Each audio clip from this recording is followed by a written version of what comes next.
How's it going tonight? Everyone doing well? All right. I apologize. I know this was supposed to be like 3 hours ago, but let's just say this weather has made travel a little bit difficult, okay? So it was a little different. We got delayed in Charlotte, the airplane there, but we made a lot of friends on the airplane here who all seem to be ready to caucus for Donald Trump tonight. So what we got to do, guys, and you see what they're doing, right? We got to make sure all of our friends show up. And I know this is soon, so even if it looks like you're not paying attention to me, get on the phone right now and text your friends. Let them know. You can even whisper if you want to call them. Let them know, because I see exactly what's happening right now. They're trying desperately to suppress the vote by saying you have it in the bag, right? But you've seen these games, right? Whatever it is happened over the last 48 hours, or 2016, what was it, the email that Ben Carson dropped out of the race and he'd love you to endorse Ted Cruz. They're always doing something, right? There's always a scheme, and that includes our side. Because at this point in time, we understand it's actually the DC elite versus Trump. You see that from the Republicans involved. You see that from the billionaire donors disappearing from Ron DeSantis' campaign because they realize he doesn't have it. It took about 3 seconds with him and a mic. You realize, maybe it's not that, but no, you can do a lot with thousands of paid influencers and stuff like that, and they clip a 10-second thing, and they made him look like this great hero. I go, don't worry, guys. They go, no, Don, aren't you worried? For like the last year, it started off about a year ago when he went on the longest book tour in the history of book tours, right? It was like 3 months worth of book tours. I have 2 #1 bestsellers. I know what a book tour is like. It's usually like 7 days at most. This was the longest one ever. It led into a presidential race. Florida could be flooded, or tornadoes, or people could have no electricity, and he'd be an absentee governor, right? Then they talk about his commitment to what he says, and, he tells Tucker Carlson he's very against the war, almost like Trump, against the war in Ukraine and getting us into yet another never-ending conflict. And then he gets the call from a billionaire donor who says, Ron, dance, monkey, dance. They crank that thing, and he changes his tune within 3 minutes. And you think that's going to be any different in D.C.? Guys, it's going to get so much worse, right? There's difference between local politics, and once you get to that level, it's not even close. And so we've seen that. And again, the guys, you should be worried, Don. It's like, again, give him the mic for more than a few minutes, and you'll see those problems. It's why he has to have 3 or 4 surrogates with him at each and every one of the events, because he can't do it on his own. That, and listen, I don't know. I will leave it to a show of hands. Who here thinks it's acceptable for men to be wearing high heels while running for the Republican nomination for the President of the United States? Anyone? Not a fan of that, right? And by the way, no one cares if he's short. No one cares. No one cares if you're short. You know what you care? That you're so insecure about it that you have to overcompensate. That's the kind of crap that gets us into wars. Right? It's that kind of insecurity that you get pushed into doing stuff that's probably not right for the will of the people. And that's what we see from so many of the rhinos in Washington, D.C. right now. Right? Nikki Haley, she's never met a war she didn't want to be in. I know, it's great. We would be fighting like a 30-front war, right? We've given $150 billion to Ukraine with zero accountability. We don't even know where the weapons are. Eventually, they'll be used against us, like all the weapons we give to, ridiculous regimes that are out of control. Not a problem, right? Get another war there. You got the stuff going on down in Venezuela, between Guyana and Venezuela. Minor stuff going on in the Middle East with Israel. It's never going to end. And now, we have missiles striking U.S. ships. Because you know what bullies understand? Weakness. They prey on weakness. It's the nature of predation. It's a story as old as time and nature. When they see a bumbling moron as the leader of the free world, we got to put that in quotes because, a guy that probably struggles to tie his shoes probably shouldn't be called a leader, but it doesn't matter. That's the nature of D.C., right? The experts are still experts even if they don't get anything right in half a century. Remember all the commentary about North Korea at the time, and Trump is doing it. He's doing it all wrong. And I'm curious, fine. I'll listen to you. Why?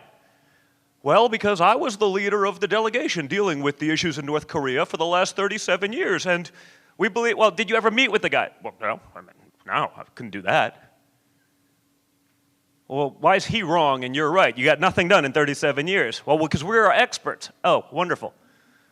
You know, Anthony Fauci was an expert, and everyone's an expert. No one actually delivers for America, right? They just fail, continue to fail. You know, Kamala Harris is an expert, and she'll talk about, you know, use one word over and over 15 times in a sentence. The nature of love is love, because love is love, and without love, there is no love. Love. It's like, what's going on here? No, it's like a clown show, right? I mean, you know, what was it, Shane Gillis with the Roomba joke about, you know, Joe Biden, but like, he is. I mean, think about it, like, it's not that hard. Like, I walk down those stairs, like if I want to leave, maybe I'll go back up then, maybe I'll say hi to some people. He could be here talking to you. There's like literally a crowd of 4 or 5 people. Massive crowd for Joe Biden, 4 or 5 people. And he'll start talking, and then whatever they gave him to, you know, make him appear semi-lucent for like, you know, a couple seconds, like wears off, and then he's like, you know, walking into the wall. I got called out on a place. I go, he has no idea where he is. He's trying to shake hands to a crowd that doesn't exist. And I think it was Facebook. One of them fact-checked me. No. He was pointing to a crowd with an open hand. But the crowd was there, and he's pointing that way. Like, it doesn't check out. Like everything else doesn't check out, right? No, but again, multiple front war, and our Secretary of Defense, you know, I hope he feels better, but like, you can't just abandon your post while you're at the hospital and not tell the administration. And then you're hearing about secret coups because they've understood that they can get away with this, and the military-industrial complex, who wants to keep us in the never-ending wars, doesn't believe in sort of civilian leadership, probably our Constitution, you know, because they want to get on a board of Raytheon, so we got to keep on the wars, right? If we don't sell missiles and then use them, how are we going to get on the board of Raytheon? That's the retirement plan, and it never ends. As I said, $150 billion for Ukraine's border, exactly 0 for our own. The Republicans now signing off a bill, oh, well, we'll give 5,000 people a day just permanent status, and we'll give everyone that ever came in here work visas. You know what that does? To hardworking Americans, to people whose schools are failing their children miserably, whose infrastructure, like, let's call it, sucks at best, whose medical infrastructure is a disaster, well, you'll have the privilege of paying not just for yourselves and your children and your grandchildren, but theirs. Because there's a reason they don't want to let, like, nuclear physicists into the country, right? They're letting people who will, in many cases, likely never, ever contribute to the system. Because when your policies are failing your people, you got to make sure you dilute those people with people who will vote for you in perpetuity because they are dependents. You don't get to put those dependents on your tax returns when you file them in April. You just get to keep paying forever. It doesn't work, but they don't care. Like so many things, they continue to fail, and it doesn't matter, and no one holds them accountable. We talk about, I mean, the stuff I see on a daily basis now, it's literally mind-blowing, right? You talk the failed Afghan withdrawal. And, you know, our Secretary of State, because the adults are back in charge, right? The adults are so back in charge, they don't know where the Secretary of Defense is. They put in a lady who was on vacation in Puerto Rico to deal with defense. No, she didn't even bother to come home because, like, why bother working? It's sort of like Pete Buttigieg, our transportation secretary, who knows nothing about transportation, couldn't be bothered to go to East Palestine. You know, our planes are falling out of the air and doors are falling off of them, you know, and we hire people at the FAA who have severe, mental and psychological issues. That's their, you know, diversity, equity, inclusion. Like, when I'm flying at 36,000 feet, I just want like a competent pilot, not the diversity hire, not someone with severe psychological issues. I don't know. That's just me, because I'm not an imbecile. But they act like we are, right? The Secretary of Defense, after the Afghan withdrawal, he was, and I quote, in front of Congress, shocked and dismayed that the Taliban, who we've been at war with for 20 years, so, you know, you'd think we'd know a little something about them. They're, you know, these woke generals, they're not so good at winning wars, they're great at staying in them. Not so great at winning them, but Still, we should probably have a decent understanding of our enemy after 20 years. And our Secretary of State, Anthony Blinken, was, and I quote, shocked and dismayed that the Taliban did not install a more, and I quote, diverse and inclusive government in Afghanistan. See, but you're cringing, and you didn't even know that. Because our media won't tell us that, right? It's an obvious cringe. It's freaking ridiculous. Like they think they were going to put like a trans coalition in the Taliban government to make sure that like, no, but no, it's okay. Laugh with me. Because it is funny, and sometimes the humor delivers the message, but we also got to remember we can't just get lost in the humor. We have to understand that these are the people that are making trillion-dollar decisions for us. These are the people deciding if our kids go to war. They have no business running a preschool, but they're running a multi-trillion-dollar economy. They're running the U.S. military, and they're imbeciles. But we keep doing that because, guess what? They take care of themselves. The Democrats and the rhinos in Washington, D.C. are almost the same. You see what they're giving the Democrats, on the border bills and everything else that's going on. We just keep racking up the debt. It doesn't really matter. Let's extend it forever because they're getting rolled. Because, it's an easy existence to be a rhino in Washington, D.C. If you roll over, if you give up, if you just die every time when it actually matters, hey, man, they'll let you be conservative like 65, 70% of the time. You don't do that. It's just, that's a big one. No, you better fold. And if you do, they leave you alone. I understand there's a consequence to being a conservative. I understand there's a far greater consequence to being a vocal conservative, and much more so if you support Trump. I know this because unlike very esteemed presidential son Hunter Biden, I did 50 hours of testimony before Congress for Russia, Russia, Russia, which we all knew was always a lie if you weren't an idiot, right? But it didn't matter. It didn't stop him from doing so. Hunter can make millions, have $1 billion investment from the Chinese Communist Party. There's money going to the children and to the grandchildren and to the mistress and to the ex-wife and to the girlfriend that was also the brother's wife and, some pretty, let's just say, stuff that if it was Donald Trump Jr. would actually be a problem. That's just totally overlooked. And that's what's so critical about right now, guys. They want to put in whatever candidate they control. And that person is anyone other than Donald Trump. Okay, what we have the opportunity to do tonight is to end some of this nonsense fast. Okay, you see what's happening. Trump is winning the polls in Iowa by 9,476 points. Just stay home. That's what they want you to do. And then, if he wins, that's obviously a statistical impossible margin to win. It's out of 100, but that doesn't matter. They'll say, well, if there was one poll that we did, we polled one person, so it's 100%. So if you win by 99, they say, he underperformed incredibly. There's blood in the water. The billionaires from New York and the Democrats that are literally Democrat donors funding Nikki Haley will write bigger checks, so that then they can drag it out longer in New Hampshire. And then try to drag it out longer in South Carolina. You already see the Democrat vote in New Hampshire, like they're all trying to switch things so that they can vote for Nikki Haley to drag it out. Because if you drag it out, you know what it's about? Draining resources. Joe Biden, they got all of their billionaires funding this stuff. You have all of big tech funding it, all of the mainstream media just being total propagandists at this point. That's what we're up against. It's not our ideas versus theirs, and we're pretending we're playing the same game. We've been playing T-ball for 50 years while they're playing hardball, indoctrinating our children, pushing their trans ideology on 3-year-olds. Think of how insane some of the stuff we see is today.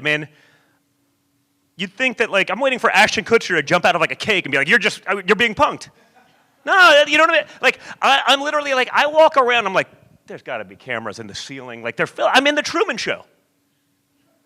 I am a reality show that I don't even realize is a reality show because there's no way that some of this stuff that's happening in this country right now could actually be happening. And again, the reason both sides are so desperately going after Donald Trump is he's the only guy who can actually stop it. He's the only guy that's a threat to that. It's why they'll unify and fight. Chris Christie, you saw the call, right? The hot mic moment with Chris Christie. Well, Nikki Haley's not going anywhere, but it's fine. Ron DeSantis calls him to thank him for everything he's doing. So wait, a neocon like fat slob like Chris, like where you're thanking him? Like, beat the hell out of him in the debates, and now he's thanking him. You know why? Because they're all in on it, right? Chris Christie's hot mic moment caught him being like, and Ron was petrified of me as well, that he's worried I was going to endorse against her. Because it's not about actually winning, it's just about stopping Trump, right? That should be as evident as literally anything that's out there. But if we set the right tone, if we set the right message, we can change so much of that right now, and it all starts in Iowa. So, I just want to thank you guys for participating in this process. I know it's brutal. I feel bad that it's been, they bombard you with the nonsense. I mean, so much. And that's the other one. They'll say, well, Trump did this. Just remember, Ron DeSantis has spent basically $200 million in a one-state campaign to try to, you see okay, what do you think what's the ratio ads like DeSantis relative to Trump? Just like ridiculous, right? Like when you're getting bombarded with the crap. So that's the other one they'll use. So with $200 million spent, essentially a one-state campaign, right? Since last year of this time, they'll say, we spent 30. So, a minor fraction of that, relatively speaking, big deal, but they're looking for any narrative to drag it out and continue it on. So, when my father jokes, hey, show up at all costs, it's not just about Iowa. It's about setting the tone for the rest of this thing so that we can end this ridiculous primary now. We can stop the money flowing to the political consultants, who, by the way, took about 86% of that $200 million of Ron DeSantis. Because guess what? Those guys, just as bad as the rhinos, right? Because they don't get paid if there's not an ongoing primary, right? Because we're not hiring them. So all the money stops. The grift is over. So they want to drag it out and they want to drag it on. Just understand, because it really at this point is. So much of what we're seeing is just a constant psyop. It's a barrage of nonsense. And we can send a very loud, clear message tonight so that we can end that, so that we can actually focus on what matters, so that we can go after the ridiculous and the failed policies that make up the Biden administration, but also the Democrat Party. Let's not give... I don't want to give him it's not him. Like, no one actually believes that Joe Biden, who can't form a complete sentence, is coming up with this policy. But someone is. And he's dumb enough to sign off on everything. He's, by the way, doing all of the things Obama would have loved to have done, but Obama wasn't going to risk, the $1 million speeches, $20 million home on Martha's Vineyard and stuff like that for actually doing these things.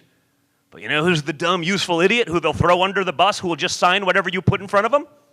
Joe Biden, right? It's like Ron Burgundy. If you put it on the teleprompter, actually, it's worse than Ron Burgundy. If we're going to be serious, it's actually worse than Ron Burgundy, because at least Ron Burgundy could read the teleprompter. Joe Biden can screw that. I mean, we've seen it, right? It's not like once. It's like literally every time. That was, oh, Don, you're so terrible. Yeah, but no, but please, show me a time he's gotten it right. I remember during the Trump administration, well, he's walking down a wet and slippery ramp in the rain and ice and snow, and he held onto a railing, and every telepsychologist is out there. He must be in the later stages of dementia and Alzheimer's combined. It's not looking good, 25th Amendment. We have a guy, literally, if you got onto an airplane and Joe Biden was the pilot, how quickly would you walk off? Am I wrong? How about, would you let him even drive you in a car? Not even for the story. Yeah, someone's driving him, but you wouldn't do it.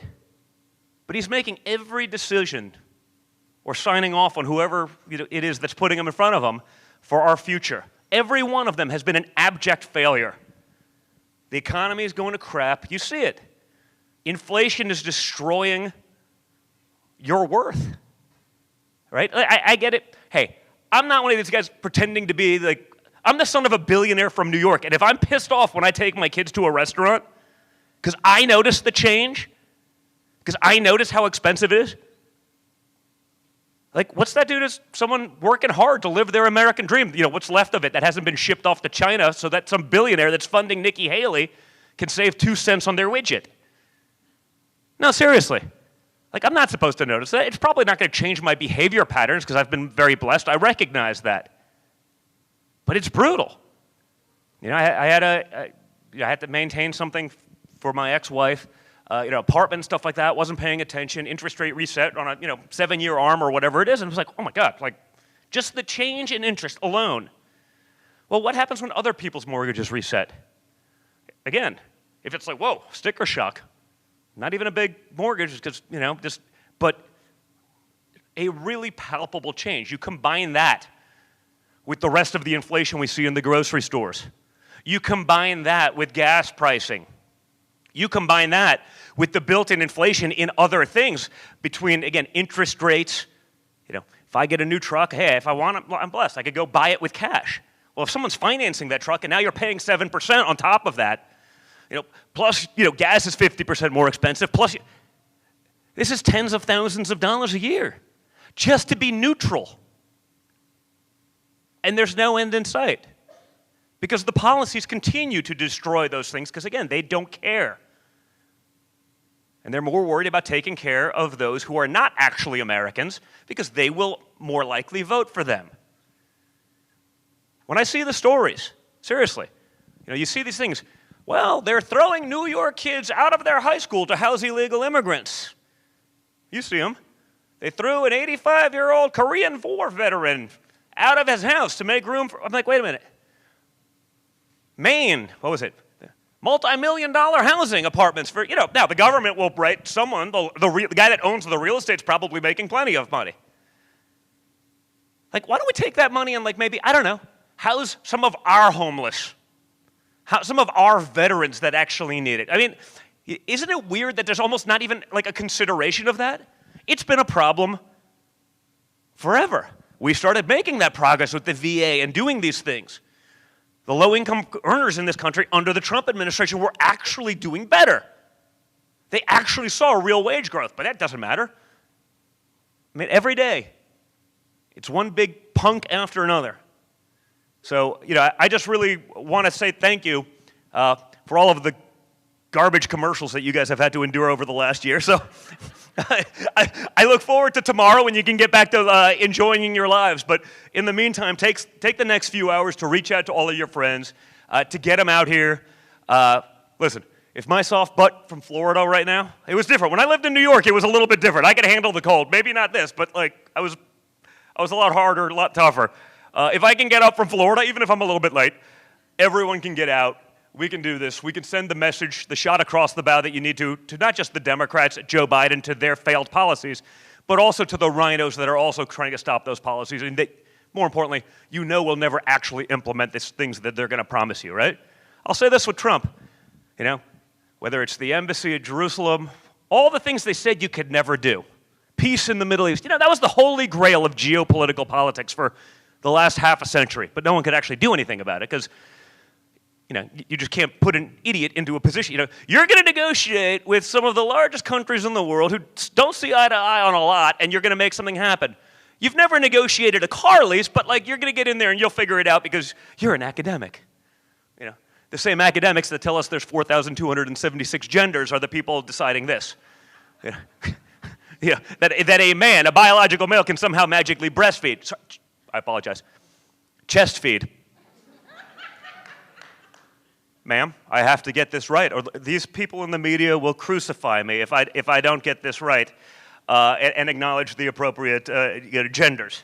But this is where we're going. So we have the opportunity to stop all of that insanity tonight. So please, reach out to your friends, text them, call them, make sure they understand what's at stake. Because again, they're just looking for, even if it's a win, just so we're clear, no one's ever won an Iowa caucus by more than 12 points. Right? So then they say, well, Trump wins by 30 or 50 or it was an underperformance because they're looking for anything, and you can just see it, right? Like at this point, with all of the lies, it's like all the other conspiracy theories, right? I said it a long time ago. Said, hey, everyone knows their conspiracy uncle, theorist uncle, is severe in apology because he was actually far more right than any of the idiots in our mainstream media that was pushing the nonsense. But it also got to the point where it was so obvious that the lag, right? Everyone knew Russia was nonsense, but they kept the narrative out there, and they were able to drag that out for like 3 years, and then other stuff took a little bit. Now it's like they put something out there, and like 6 minutes later, it's going to be proven wrong because no one has any faith in those institutions because then they continue to fail you. But we have the chance to send that message tonight, and I really hope that you guys will help us do that. So thank you so much for being here today, and we just really appreciate all of you guys. Hey. Okay. We got any questions? I'm that good? Yes, ma'am. Can we come to the watch party tonight? I have no idea. Like logistically, I'm just scrambling around. I got to go speak at a caucus location and go do that. But I have no issue with it. I just don't know how to make that happen. But we can talk to some of the team here and see what we can do. Yes, sir. Okay. Listen. Hey, Princess, you ready for this? Listen, you never know. Listen, I don't want to say no because then if you decide to do it, like, oh my God, he's a major liar. People. The reality is this: like, I never needed this, right? It wasn't, but I believe in it. I've been a lifelong conservative. I do this. I see where it's going. My mother escaped communist Czechoslovakia, but sent me there every summer as a kid for a couple of weeks, like during communism. So like I saw it, and whether it was intentional or not, it was like a foundation for my political beliefs. I went to boarding school in like central Pennsylvania, but in like a Rust Belt town that was the home of Firestone tires and like Mrs. Smith's pies. And I saw like what these just like formerly great, industrial sites that are just sitting there rotting and vacant and empty. Like, I got it. So I'm an unlikely person to understand these things, but just sort of by dumb luck, it fell into there. So, I've become pretty passionate about it. I mean, I go do this. I've made it my life. And I promise you, it was much easier being a real estate developer from New York City. You didn't, I got invited to the cool person parties, and, it didn't matter. Once you take this stance, they'll go after you that way. So I guess the answer is I will continue to fight no matter what. The question is, do you want the day job of actually doing it? When I look at some of these morons in Congress, I'm like, I'm going to sit there with 435 of these congressmen. I'm like, Well, no, not because I'm not, but like I almost feel like I can do more outside of that. I don't have to play by the rules. Again, I'm not Hunter Biden. I actually have to play by the rules. So if I'm on the outside of that system and I don't get paid to do it, I'm not partaking, I think I can do a lot more, and then I can focus on helping a couple other people. That would be awesome. So it's a great compliment that you'd even ask. I truly understand that, but you actually have to make sure you want both. There's too many of the people that they do that, then they show up and they barely do anything and they don't actually effectuate change. So I just want to make sure no matter what I'm doing that I'm actually effectuating change. Well, thank you. I appreciate that. Thank you, man. Got anything else? Yeah.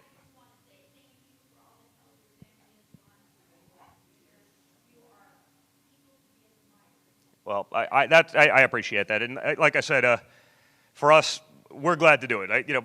My father's the only person on either side that it wasn't the natural progression. It wasn't the next thing. And, I've told the story. I wrote about it in my book.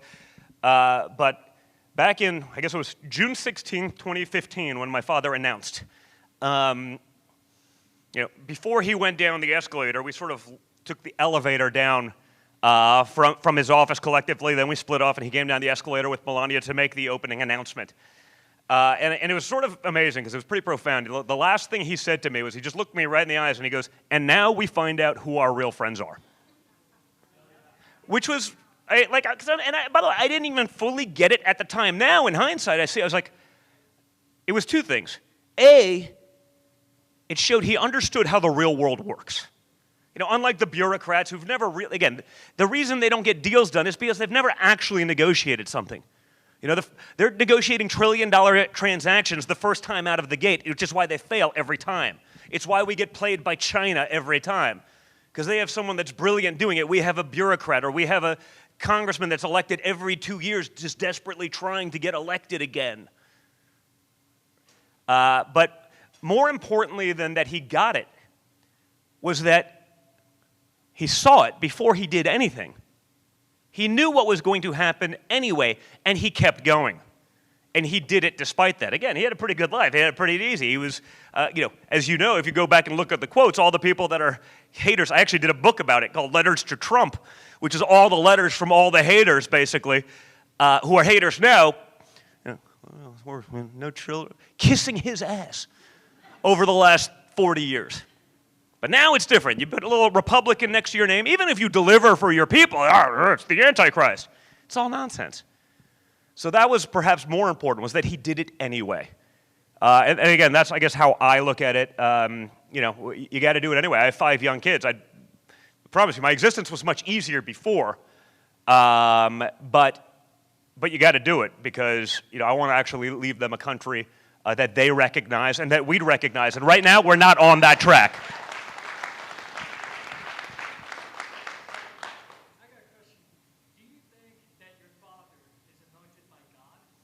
Well, that's not for me to decide, right? There's a higher power that decides that. But listen, I'll say he's fought for this country, and he's taken on forces that probably no one else has, certainly in modern history. And I think he's delivered accordingly. But no, that's not one for me to decide, because that's the one that gets me in trouble if I.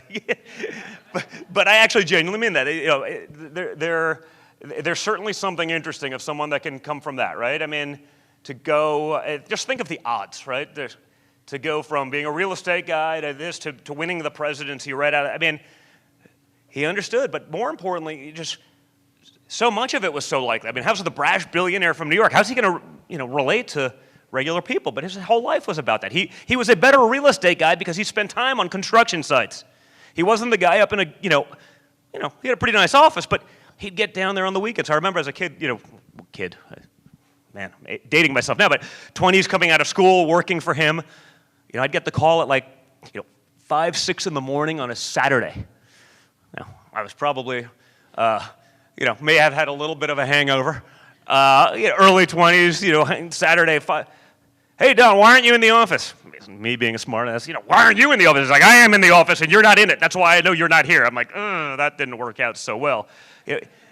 And then you spend the rest of the day working on and traveling on a job site, and he talked to the guys, and he had that connection with the guys that were union workers, that because he was actually going to figure out the efficiency of a building or an HVAC system, or how to salvage a little bit of ceiling height in a space to make it better by talking to the guys who were actually doing it. Not like the consultant class. Well, we can save 2 cents by offshoring all of our. That's Pete Buttigieg. Work for McKinsey or one of these things, right? No, it's like what happened with Boeing, right? Boeing was an incredible American company. Then one of these Pete Buttigieg sort of consultant types, who's never actually built a plane or anything like that, but they consult on how to save 2 cents. We'll just offshore it. We'll save 2 cents, and now Boeing's doors are falling off in the middle of flight. It's minor details. Seems like a big deal, but again, I'm not allowed to say that, because if it was done by a DEI hire or something like that, then I'm a terrible human being, and I'm every ist you can imagine, and so. But that's the reality. So there was a difference. I thought sort of East Palestine in Ohio when the disaster happened. I mean, it's been a year later. Joe Biden still hasn't bothered to come. Well, because they're probably likely Trump voters. So forget them. Forget them. We can import so many more from Latin America and just put them on a program, and they'll definitely vote for us. I mean, there's literally more illegal immigrants coming across our border now on an annualized basis than there are babies born in America.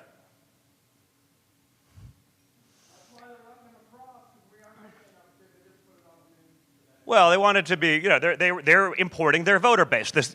And up until about a week ago, when it became obvious to even the lunatics on the left that, that great replacement theory, I know, you're not allowed to say that. I'm like, well, what else is it?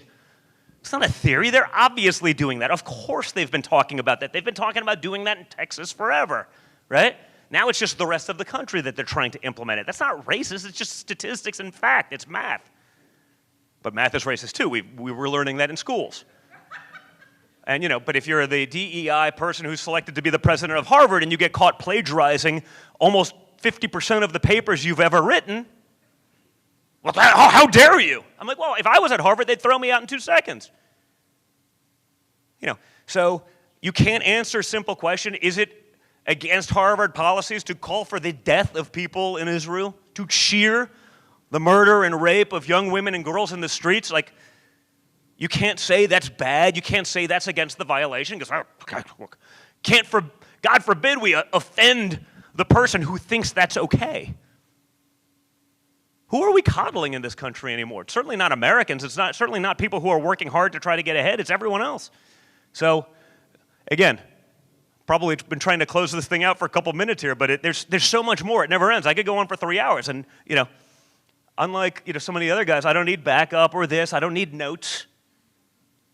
Right? It's not that hard, but it is for our people because they don't have that, and that's, I think, again, what's unique about Trump. He just gets it. You see it.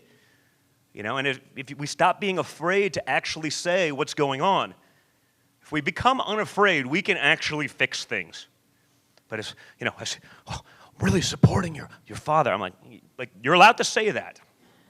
No, but we've been being, no, so, well, you're not allowed to say, like, basic facts. You can't say those things anymore. There's a consequence to that. There's a penalty. When one guy, whether it's the President of the United States, my father, you send him out there, you put him out, hey, most powerful guy in the world, by himself, they'll take him out. You saw what they did, right? Oh, no, Joe Biden. Joe Biden did so much better than Barack Obama in 2008, right? He the most popular president ever. The most popular president ever cannot find his way off a stage. I'm not sure I believe that, folks, but, if you do, you're probably a liberal. But it doesn't matter because they keep winning. Now, you get 150, 175 million Americans actually willing to speak up, willing to stand by basic logic and reason. We win, right? But they don't make it easy. If you were a doctor and said, hey, the Wuhan lab leak theory is probably the most plausible scientific theory in the history of science. How dare you? You lose your funding, Fauci will cut you off, you'll get thrown out of Harvard Medical School for stating the obvious. Of course it came from there. Like, you don't have to be an epidemiologist. You don't have to be a virologist to be like, no. It probably didn't come from 3 feet outside of the lab that studies the exact virus in question in the town that was ground zero for the pandemic. Like, it was always the most plausible, but it didn't matter. People were beaten into submission. They were beaten into silence. There were consequences to being vocal. We have to stop that crap, and we have to all start speaking up, and if we do, we win. It's that simple.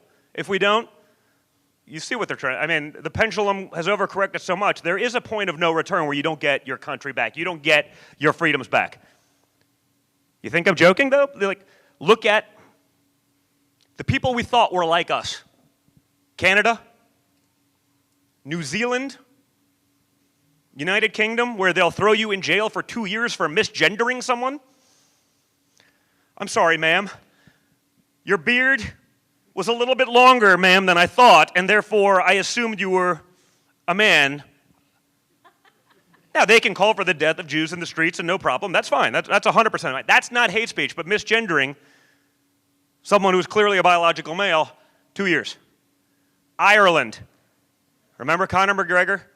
He said, hey, Irish lives matter. Huh? Who would have thought? Who would have thought Irish lives could possibly matter in Ireland? It's shocking to me. But they're doing these things. There was a survey today. A lot of people in Canada are worried that if Donald Trump gets elected, it could be the end of democracy. And I'm like, Canada, who were shutting down the bank accounts of peaceful protesters. They were locking up truckers who did that. Canada, who just eliminated most of your firearms. Forced vaccinations. Not exactly what we call a bastion of freedom and liberty. It's only a bastion of freedom and liberty if you're insane enough to go along with all of the insanity that they push. Look at New Zealand with the lockdowns. Like, we're the last man standing, and it's already pretty bad. So that's why, again, it's why I am so passionate about it. It's why I'm here, because it'd be a lot easier, frankly, to not be. It'd be a lot easier to not, go back to New York, build buildings, focus on the stuff that we have, leave it alone. But we got to fight for it because we believe it, because it's worth it. Our Constitution's worth it. Our children are worth it. And our future is worth it. So thank you guys for being a part of that. Really appreciate it. Thank you guys.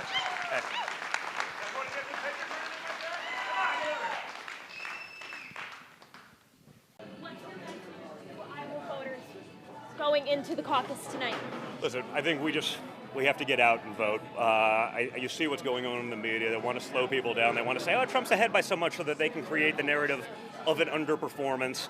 That's so obvious at this point, like all the other things that have become pretty obvious. So let's end this primary now. You can have the opportunity to do that tonight. We can then focus on actually what matters, which is stopping the insane policies of Joe Biden and the radical Democrat agenda.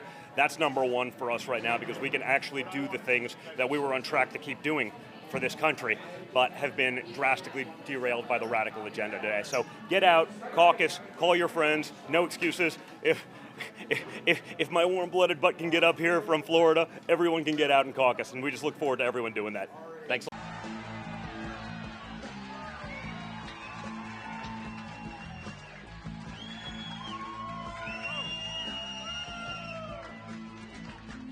What's going on, New Hampshire? Are you ready to send a message tomorrow? We have to, guys. And I see this enthusiasm. I've seen it all day. I've seen it across the country. Americans understand what is going on right now. They've seen it. We actually needed Joe Biden. We needed Joe Biden to show us just how bad the Washington, D.C. establishment has failed us. The only people that need the Washington, D.C. establishment are people like Nikki Haley, big war, the military-industrial complex, the consultant class who have failed us time and time again, shipping your American dream to countries that hate our guts so they can make a couple bucks as, consulting on something they know nothing about. But we can send a message tomorrow, and we can end this primary rapidly so that we have the money, the time, the energy, the reserves to take on that machine who have exposed themselves over the last few years. I've been watching for 3.5 years since the adults got back in charge. Yeah. I'm with you. We all have to be involved, but it takes all of you, guys. It takes all of you. That's the reality. When it was Donald Trump out there by himself, taking all the slings, taking all the arrows, and we sat back behind afraid, it doesn't work. He's still taking them. I mean, he's a young and vibrant man, but they're trying to put him in jail for 1,000 years. I say that's rather a long time. And yet, Joe Biden, Hunter Biden, the brothers, the sisters, the grandchildren, the mistresses, the girlfriends are all on the Chinese payroll and no one cares. It shows you what it's all about. The people. We can start to lock them up, Chet. I mean, it feels a little dated, but it should apply, right? Lock him up! Lock him up! Lock him up! Lock him up! Lock him up! But listen. If you apply the Don Jr. standard, where I had to testify for 50 hours for treason, a crime punishable by death, you'd say, you know what? Hunter should probably do a lot more. If it was Don Jr. in the Hunter Biden laptop, which magically now, after 4 years, this week, the DOJ said, well, I guess it's real. Oh, really? Shocking. I'm shocked to find out that the most obvious thing in the world is real. But they'll lie to us about all the obvious things, right? We're supposed to trust the science, but if you were a scientist that said, like, hey, do you think maybe the Wuhan lab leak theory is real? Like, do you think maybe the virus that originated in the town could have come from the lab in that same town that studies that exact virus? No, obviously not. Trust the science. It came from like 8 inches outside of that lab. We're to believe that. But these are the lies. This is how far they're willing to go. The people who scream about fascism and protecting democracy all day long seem awfully quick to want to throw their political opposition in prison, seem totally willing to censor your opinion if it's anything other than 100% aligned with theirs. willing to punish those people accordingly, and willing to give a total free pass to anyone on their side. You can burn down the city of Portland. You can burn down Seattle. You can literally murder police officers, loot stores, riot, arson. And the vice president will come and help bail you out. That happens at, yeah. Yeah. Cocaine in the White House. As a guy that's had a Secret Service detail, I'll be like, hey guys, I wonder whose it is. And you can hear the eye roll over the phone, okay? Like, I have a feeling I wouldn't get the benefit of the doubt. Leftist Twitter was trying to blame that one on me at the time. I was like, I haven't been there in 3.5 years. But the biggest crackhead in the world is in residence, and we're not sure where it comes from. I'm shocked. Just like, no, Hunter was a great businessman. The Chinese gave him $1 billion to invest. I go, the Chinese, they're many things. I'm not pretending they're good or what, but they're not morons. They don't have like a diversity, equity, and inclusion program for crackheads. We are underrepresented in wealth managers who are crack addicts, so we're going to give $1 billion to Hunter Biden, right? They don't do that. Only we're dumb enough to do that, right? We will have pilots that, have severe mental issues because we're checking some boxes off for the woke crowd. Common sense has totally left the equation in our government in Washington, D.C. Putting the people of our country first is also not an option, apparently, unless we put Donald Trump back in office. But we see it every day, right? Your neighbor to the northeast up in Maine, they're putting illegals in multi-million-dollar housing for free. Across the country, they're doing that. They're throwing veterans out of places that are paid for with taxpayer money that they have paid into with blood, sweat, and tears. And money from taxes for years with those who will likely never contribute to a system. But those people, the illegals, are welcomed because the Democrats understand their policies have failed all of you. But if they can create a class of dependents, they'll be in office for life. And that doesn't work, guys. Americans can't be second-class citizens in their own country, and yet each and every day you read about yet another terrible story. That is exactly that. When does it stop? What civilization puts their people last and actually survives? And it seems like they don't care. The globalists this week at Davos are meeting about taking all of your rights. They're going to lecture you about your car while flying over there in a G5 where they'll burn more fuel in 20 minutes than you will in your lifetime. They're not going to hold themselves to the same rules. That won't apply to them. They're going to eat filet mignon while you eat bugs. They're going to own everything. They'll charge you rent. Once they have control, they'll jack up those rents and they'll own you for life. And that seems to be the plan. And like all the other conspiracy theories that magically come true 6 months later, it's pretty clear that's the plan. They don't even hide from it anymore. What was it? Some of these morons watching this thing. It's truly amazing. Like, I'm sitting there. I'm waiting for Ashton Kutcher to, like, jump out of a cake or, like, the cameras to fall out of the ceiling like I'm in the Truman Show. It's like, you see that woman talking about ecocide. We want to ban all farming and fishing. I'm like, well, how are you going to feed? Like, there's 6 billion something people on the earth. They want to ban all farming and fishing, and anyone who breaks the law and farms and fishes should be criminally charged. They want the world to starve to death, and they're just fine with that, I guess. But it never ends. So tomorrow we have a chance to send a message. We have a chance to end this primary, to stop draining the resources that we need to go after the true scourge of this country, which is failed Democrat, insane, woke policy. We see it every day, folks. I get it. Like, I'm the son of a billionaire from Manhattan. Okay? If I'm upset when I take my kids out to go do basic things, if I have sticker shock, I get it. I'm totally self-aware. Like, I shouldn't. And it's probably not going to change my habits. But if What's it doing to the average family who's working their ass off, making $50,000, $60,000, $75,000 a year? It's killing you. So we need everyone to stop listening to the very, very honest media who's clearly not lied to you and has been totally above board for the last few decades. Totally unbiased, folks. Totally unbiased. And start using what you see.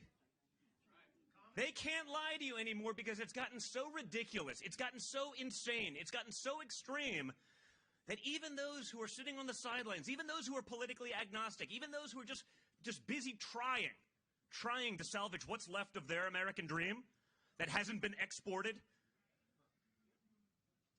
those people, even though they were indifferent to politics for a long time, they are wide awake right now, folks, because you can't hide from the insanity anymore.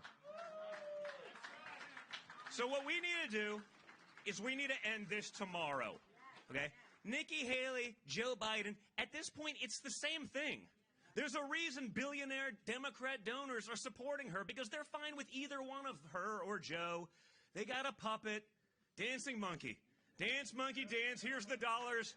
You do what we want. You export our jobs. You export our manufacturing. I'm going to save half a cent on my widget, and everyone is happy.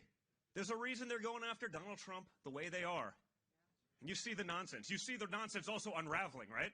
It's almost good. I will say, bring on more of the nonsense, because it's so ridiculous. The narrative is so obvious that, again, those same people who are sitting on the sideline, I wonder if there's something there like, this is ridiculous. I can't even believe it. They get it. So we have a rare chance to take our country back. But now we can do it with the knowledge of having actually done it before. We have a track record of success. Okay? My father built a robust economy. We had low interest rates. We had low inflation. We had job growth for the lowest income earners. Okay? We had no wars. Nikki Haley would send us into every war on every front imaginable because she's owned by Boeing and the other big war companies who she sits on the board of. You know, she's going to send your kids to go off and die in there. She couldn't care less, along with the rest of that class. I have 5 young kids. Guess what? I don't want them going off to a far-off land to die for Vladimir Zelensky so that he can buy another yacht or another home. In the money that we've sent there, that is 100x what we'll spend to protect our own border so that we can end up in a conflict with the world's largest nuclear superpower by volume of missiles, Russia. Like, I don't get it. It doesn't make sense to me. But they're pushing for it. The Republicans, rhinos, are pushing for it too. Well, you know what? I'll do the survey here, so we have a little time. I've done this all over the country, and I hear people like Mitch McConnell out there talking, the Ukraine war is the #1 priority for Republicans across the country. And I say, you know what? This crowd by itself is more real Americans than Mitch McConnell has probably spoken to in his career. How many here? Glitch. Reboot. It's ridiculous, right? I mean, you know, and then you got Joe Biden, the Roomba. He can't find his way out. This stage is about 10 by 12, and he could not find his way off the stage. He'd be walking into the wall and back. It doesn't end. But wait, we got to get to the survey, because we still have to continue to send a message to Washington, D.C., because they want to send another $60 billion to Ukraine. Raise your hand if Ukraine is a top 3 issue for you in this room. Are you from Ukraine? Oh, no, so don't raise your hand. So that was a false positive. She's saying the opposite. Is it a top 10 issue for you? Would you love to continue to mortgage your children's, your family's well-being and future to protect and or give more stuff to the upcoming oligarch class in Ukraine, since we don't have any accounting on it? Top 10 issue for anyone? All right. The reason I asked, ma'am, if you were from Ukraine is I've done this in front of about 35,000 people now. And one person raised their hand. It was not a top 3 issue, but it was top 10. The guy happened to be from Ukraine, so I gave him a pass. So that's 1 in about 35,000 people. And yet, even the rhino Republicans in D.C., it's the top issue. The media can report this. Not one hand went up. And yet, they're telling us that is. We need people in Washington, D.C., representatives who actually represent the will of the people, not the will of the swamp, not the will of the billionaire donor class, not the will of those who failed us time and time again. We can't do it without you guys. So you guys are the front line of that. Tomorrow, we can end this, and we can get back to fixing our country. We can get back to bringing prosperity. We can get back to ending the wars rather than perpetuating them forever. My father can fix this. You know how I know? Because he's done these things, right? The peace deals in the Middle East, that was the holy grail of geopolitical issues, right? Everyone in history said they're going to do it. How many did? No one, until Trump. Because you can't have someone negotiating something whose prior largest accomplishment was signing a car lease. That doesn't work. You need someone who's actually done that. You need someone who's been on the other side of the table. It doesn't matter if it's business or politics. You have to understand. My father got that. So within months, you have the failed Afghan withdrawal.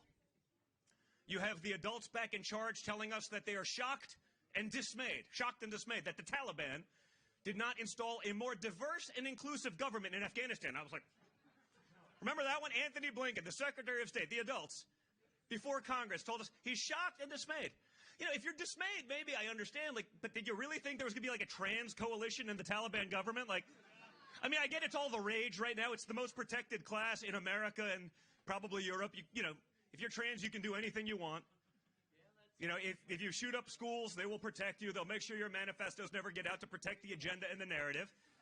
But, did you really think after 20 years of war that they were just going to adapt? The same people that were throwing homosexuals off buildings last week are now going to be very inclusive? These are not serious people, but they're the ones who've been making decisions. They're the ones mortgaging our futures to the hilt. They're the ones whose only position is there because of tenure, not because of knowledge, experience, wisdom. They've just been there longer, so they get a more powerful position to make bad decisions with your money. And that's the problem. They don't even think of it as your money anymore. So, guys, I ask you, call your friends, call your loved ones, call anyone, and let them know. Like I said, you can see it based on the funding alone. You know, the Koch network, they love Hillary, because it's the same. It's literally, Nikki Haley is Hillary dressed as a conservative for Halloween. She was created in a lab by the neocon warmongers who would love, she's the perfect person for that. So if you want to be in endless wars, if you want someone who can't get a single person that I'm aware of from her own delegation in South Carolina, where she's from, they were all here tonight or over the last couple of days. Doesn't that tell you everything you need to know?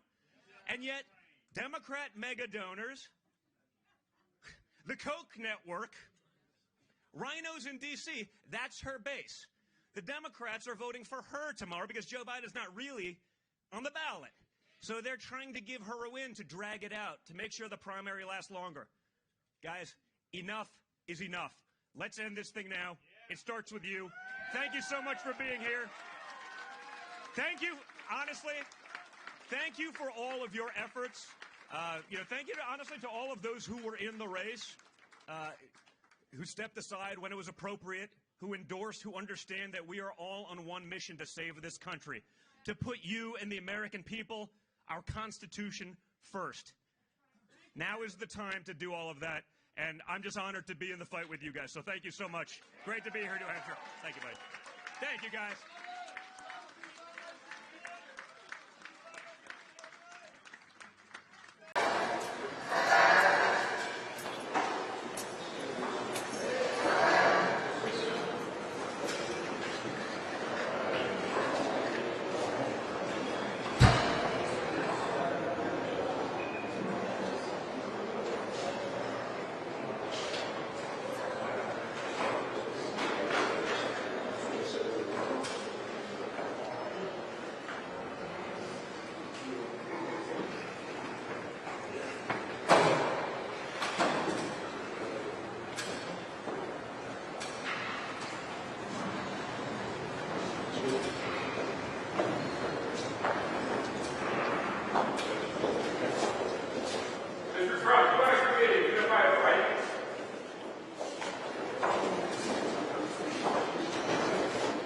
thank you very much. Just to begin, you saw the news on inflation. It really is rampant.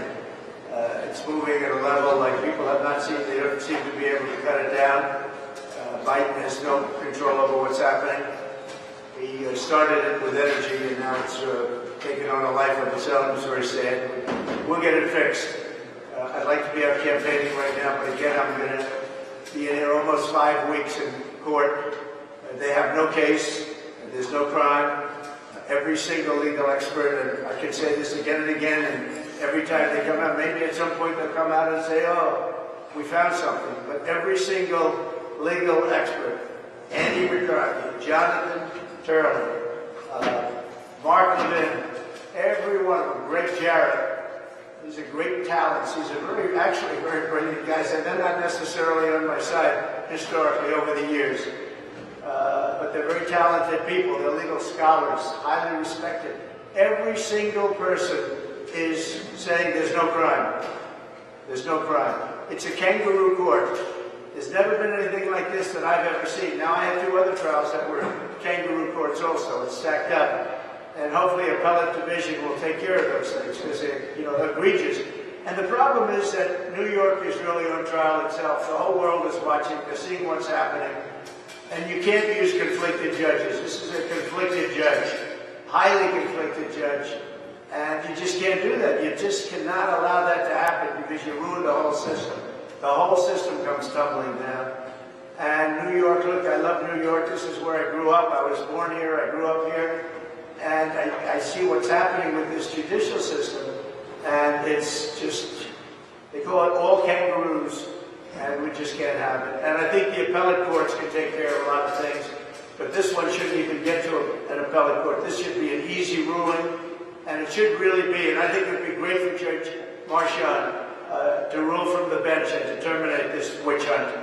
And it needs it. It really needs decisiveness. Every single scholar says there's been no crime, he's done nothing wrong. And I'm fighting for 300 million people. I mean, I have no choice. It's not that I like doing this, sitting in an icebox all day for 7, 8, 9 hours. And it's a very cold room, I will tell you that. But I'm doing this because our country needs it. Our Constitution's under threat. Our country needs it. So here I am. I will be doing something in the morning and then probably coming back in the afternoon. And we'll be resting pretty quickly. Resting meaning resting the case. I won't be resting. I don't rest.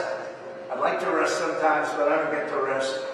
But we have a phenomenal case. We've won the case by any standard. Any other judge who would have thrown this case out. Any other judge would have thrown this case out. And I think that Juan Merchan would do himself and do the state and the city a great service by doing what everybody knows should be done. And so we're going to go in. We'll have another little scrum in a little while, perhaps. It should end a little bit early today. We appreciate you suffering with us. Look, you've been with us for 5 weeks, and you see it. The crowds outside, we can't get, it's not a very big thing for us. We don't really care that much. But people want to get out there, and you have all police. The only people that are let out there is the radical left lunatics. And they put our people 4 or 5 blocks away. There are a lot of them, too. But I say that doesn't matter. What matters is what's going on in this courthouse. So thank you very much. We'll be back a little bit later. Thank you. Sir, why did you post that video about the unified right? How did that get on your website? Why won't you testify, Mr. Trump?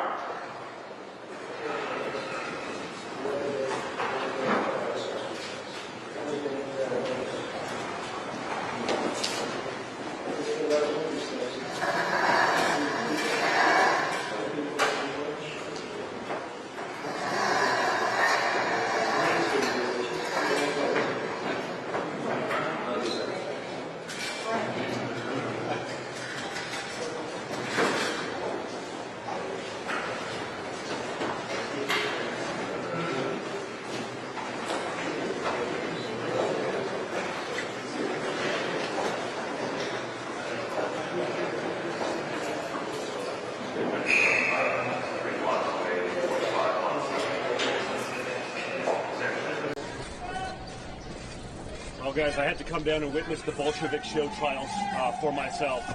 What's going on here is an absolute farce, and anyone in America should be embarrassed at the absolute miscarriage of justice that we're seeing here. There's no crime. The only problem is the witnesses who are experts in these things aren't allowed to actually testify to that because you have a rigged system. You have a judge whose daughter is making millions off of this very case. But you know what? That's not a problem in New York City. We're just going to allow it. When our defense goes after arguably the least credible witnesses in the history of, witnesses, you're not allowed to ask the damning questions of them. The star witness in this case is a 9 times convicted liar, and now an admitted thief. That is who they're hanging the entire case on. The other one happens to be a porn star. Not exactly the ultimate form of jurisprudence here. But that's what you have. And what it's doing is setting a disastrous precedent for our legal system for justice in America. If it can happen to Donald Trump, and if they will try to do this to someone like Donald Trump, with a platform, hundreds of millions of followers, the ability to fight, they will do it to anyone. They have weaponized this system against their political enemies, and they've started to go down a very dangerous and a very slippery slope. This insanity cannot stand. This kind of bias cannot be allowed to happen in the United States of America or anywhere else. If this was going on right now in a third world banana republic, there would be people screaming about it. You people, the media, would be outraged. Instead, because I presume you're fine with whatever the results are as long as it's against Donald Trump, your silence is deafening and it's disgusting. This cannot stand and it cannot allow to continue. Don, why'd you feel the need to come down here and go? Because you have no choice. And again, I wasn't a political guy my whole life. I may have been a conservative. We used to change the skyline of this city. We built buildings. But once you get involved and you see the disasters created, especially by this current administration, you understand that you have to fight. You have to leave our country to our children in a way that they can recognize it. You have to fight for the freedoms that we have enjoyed our entire lives. They are all at risk right now. They are all on the table, and that's unacceptable. John, do you agree with that? I just want to say, Matt Whitaker, former acting attorney general, equal protection under the law is a most fundamental bedrock constitutional principle of American jurisprudence. What I just saw in this courtroom is a complete miscarriage of justice. We cannot have judges who are wearing the same jersey as the prosecution and are not calling balls and strikes, but are intentionally preventing the defense from defending themselves.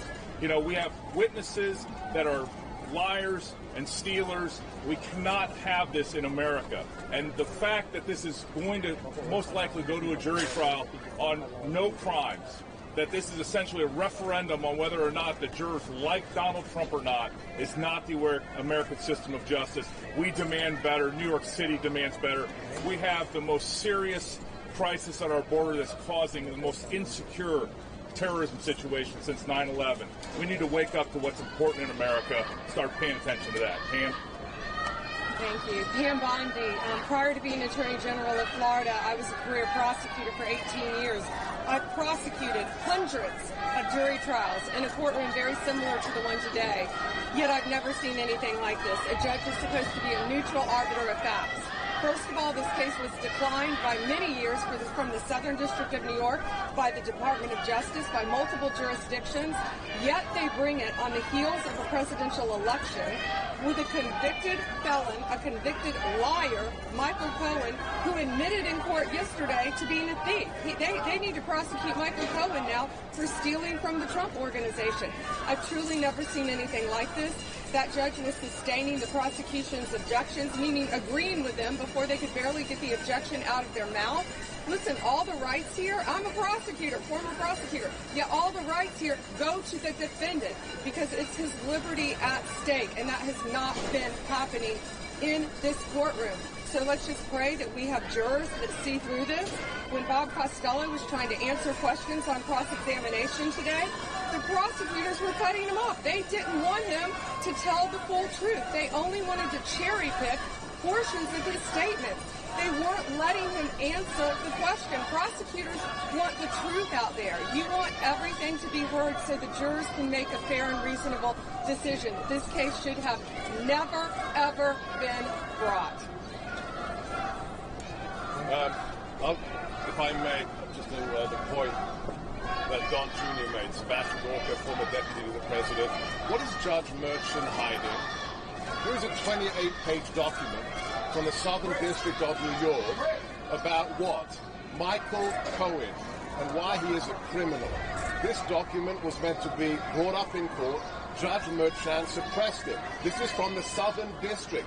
28 pages on Michael Cohen being a perjurer and a criminal. What are you hiding, Judge Merchant? Is it perhaps the fact that your daughter has just made $93 million for the Democrat Party? President Trump has been gagged. He's the leader of the opposition. He is the only person who can replace the incumbent senile old man. And we know that this judge is working on behalf of the Democrats. Why are you hiding this document, Judge Merchant? I'm going to put it on the internet today. What are you hiding, Judge Merchant? Sorry. No. Dan Patrick, Lieutenant Governor of Texas. So why aren't you asking the question, when is Michael Cohen going to be indicted? He stole $60,000. Do your job. That should be the headline. Number two, Alvin Bragg should be indicted. He brought someone as a witness in a case with someone he knew had committed a crime. He should be indicted. So, headline, please. Where are you, Alvin Bragg? Who's going to indict him? Who's going to indict Michael Cohen? Look, we are here to defend our Constitution, our freedoms, and we're here because we are friends of Donald Trump, the President of the United States. And when a friend is trouble, friends have his back. The way he has been treated, you would see in Russia, you would see in China, you would see in North Korea, you would see in every little tin pot dictatorship across the world. And that's what we have here in New York, in America. If they can go after the former president of the United States of America, who has the ability and the financial resources to fight back, what happens to the average American? What happens to any of you? If the courts in New York come after any of you because of something you said, because you said something the ruling class didn't like. And that's what all these other countries are about. They shut down the ruling class. They want to be sure that anyone that speaks up against the ruling class disappears. They want Donald Trump to disappear. They want to send him to jail. They want to take him off the main stage because they know here's their biggest danger to taking the ruling class down. No, you know why? Donald Trump is not the ruling class. Donald Trump is for every New Yorker. He's for every Texan, every state. Donald Trump has put his whole life on the line. His whole life on the line for the American people. When he came down that escalator, he probably had no idea that he was going to be called to be the man in the gap to stand up for Americans. And he's standing up for you, even if you don't know it. I don't know who's next. Would a member of the ruling class be facing 730 years in prison? What a pathetic question. 730 years in prison, and he's a member of the elite? That's pathetic. You're not a journalist. So I want to say, as a former attorney general, it's my previous job, and now as U.S. Senator Eric Schmidt from Missouri, I can tell you these charges should never be brought. There's no crime. The only crime that's been unveiled through this, Soviet-style show trial is Michael Cohen, who stole money, admitted it on the stand. This is the star witness. This is the witness upon which this entire case stands. And as a legal matter, this case is a total joke. In a broader sense, you want to talk about threats to democracy? That's what this is across the street. The idea that the Democrats not only try to keep him off the ballot, Donald Trump, but now throw him in jail for the rest of his life because they know he's going to win in November. And the only way they think they can get after it is this unprecedented lawfare. We have never, ladies and gentlemen, we've never seen anything like this in this country. So I know this can kind of be normalized as you've been covering it. This is outrageous. If this were happening in any country, any other country, our State Department will be warning people not to go to that country because it's a banana republic. And more broadly speaking, let me just say this. From a political perspective, the American people see what's happening. This has added jet fuel to his campaign. You want to know why he's rising in the polls? Because the American people understand the injustice that's happening, and they don't want to see their country turn into a banana republic. Ron Jr., have you spoken to your father? I'm Ronnie Jackson from Texas, and I just want to say real quick, make no mistake about this, we all know this. These corrupt prosecutors and this corrupt judge are nothing more than puppets of the Biden administration and the Biden DOJ right now. You know what? It's a shame. They will do anything. They will lie. They will cheat. They will steal. They will do anything to keep him from becoming president again. They fear Donald Trump. They fear Donald Trump. And they fear what's going to happen if he becomes president again. And I tell you, they should fear, because he started draining the swamp. He's going to keep draining it again. And all of these people are representative of the swamp. The sad thing is today, Lady Justice in the city of New York no longer wears a blindfold. She's wearing the Michael Cohen T-shirt with President Trump. That's how disgusting this has got to be right now. And it was mentioned before, this is not the kind of stuff that happens in the United States of America. This is Soviet-era stuff right here. Everybody out here, I don't care what side of the aisle you're on, if you're Republican or you're Democrat, I don't care what your political leanings are, you better look at what's happening right here in New York, and it better scare the hell out of you, because they'll come for you next. Next up. I'm Representative Salazar. Probably am the only member of this group that can speak in both languages, so I'm going to do that in Spanish when we finish. And I have a few remarks that I think are going to be very interesting to all of you. I represent District Number 27 in Florida, a bastion of the ultimate melting pot in the United States. And I just want to make very clear that I am here of my own volition. I am not on the list of the favorites. I am not looking for a job, and I paid for my own way.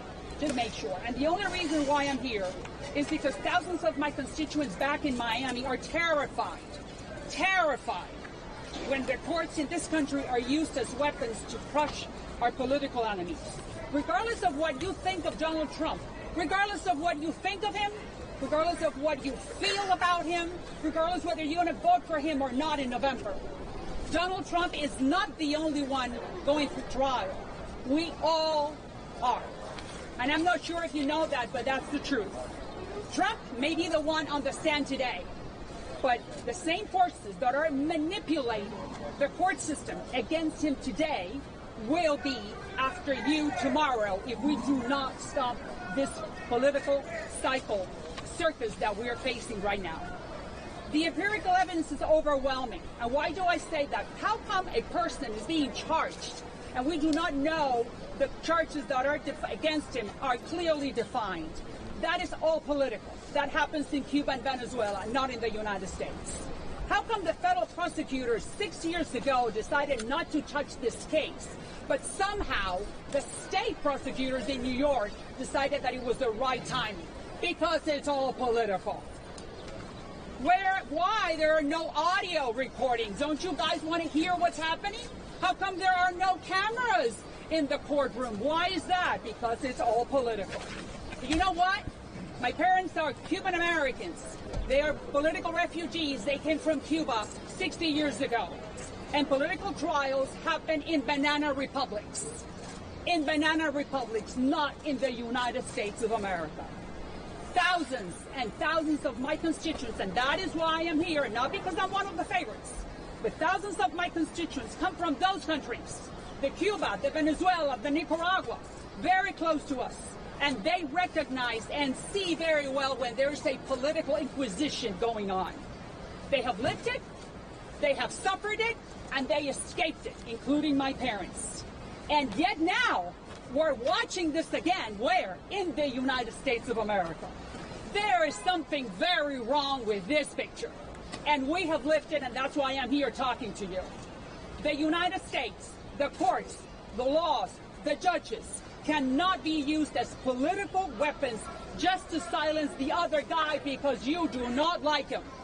The ballot box is where you fight those political battles, not in a court of law. And in the meantime, I belong to you for 35 years. You should be ashamed of how passively you're sitting passively by while the credibility of one of the most revered American institutions, the judicial system, is crumbling in front of your eyes. Where is your profession? Where is your impartiality? Your biased coverage will cost us for many generations. Unfortunately, my constituents know this movie does not end well. But the problem is that millions and millions of my fellow Americans have never watched it. So they do not know the dangers we're facing. America and its political genius of the American exceptionality, if we lose faith in it, we are marching towards a very dark place. America is the only hope, ask my parents and my constituents, for humanity, and if we want to continue pursuing the happiness of all of us. May the Lord Almighty, the Lord of Abraham, the Lord of Jesus, protect us, because we are in a very dark place. Thank you. En español va a decir algo, señora. En español, por favor. Thank you. En español, dime. En español, yes. Lo que acabo de decir es que esto es un circo político. Nosotros we are the largest minority in the country, the Hispanics. Los hispanos somos la minoría más importante en los Estados Unidos. Esto es un circo político que solamente se ve en Cuba, en Venezuela y en Nicaragua. Es una vergüenza que nosotros, independientemente de lo que usted piensa de Trump, si le gusta Trump, si no le gusta Trump, lo que piense de él, en realidad es que en este país no se logra una lucha política en las cortes, se logra en el ballot box, en las urnas. Y por eso le estoy diciendo a los hispanos, wake up, despiértense, que lo que está pasando es marxismo, y nosotros vinimos a este país para no tener esto, sino para que el futuro de nuestros hijos sea un futuro glorioso en un país que es el American Exceptionality. Fantastic job. Fantastic job. Troy Nails from the great state of Texas. I tell you what I saw today. This is nothing more, and the American people see it. This is election interference. First time to the courtroom, I sat in there for an hour and I said, we've got a compromise judge, no question about it. We've already highlighted to you all about the daughter, big mega donor for all the Democrats. They don't want Donald Trump off the ballot. They don't want him on the ballot. They don't want Donald Trump holding rallies, because what happens at his rallies? This is 5 weeks sitting in the courtroom when he should be out reaching the American people and telling the American people what he would like to do for this country. And who shows up? Tens of thousands of people show up at Donald Trump's rallies. The Democrats hate it. There's not another person on the planet that can do that other than the Pope. The Pope.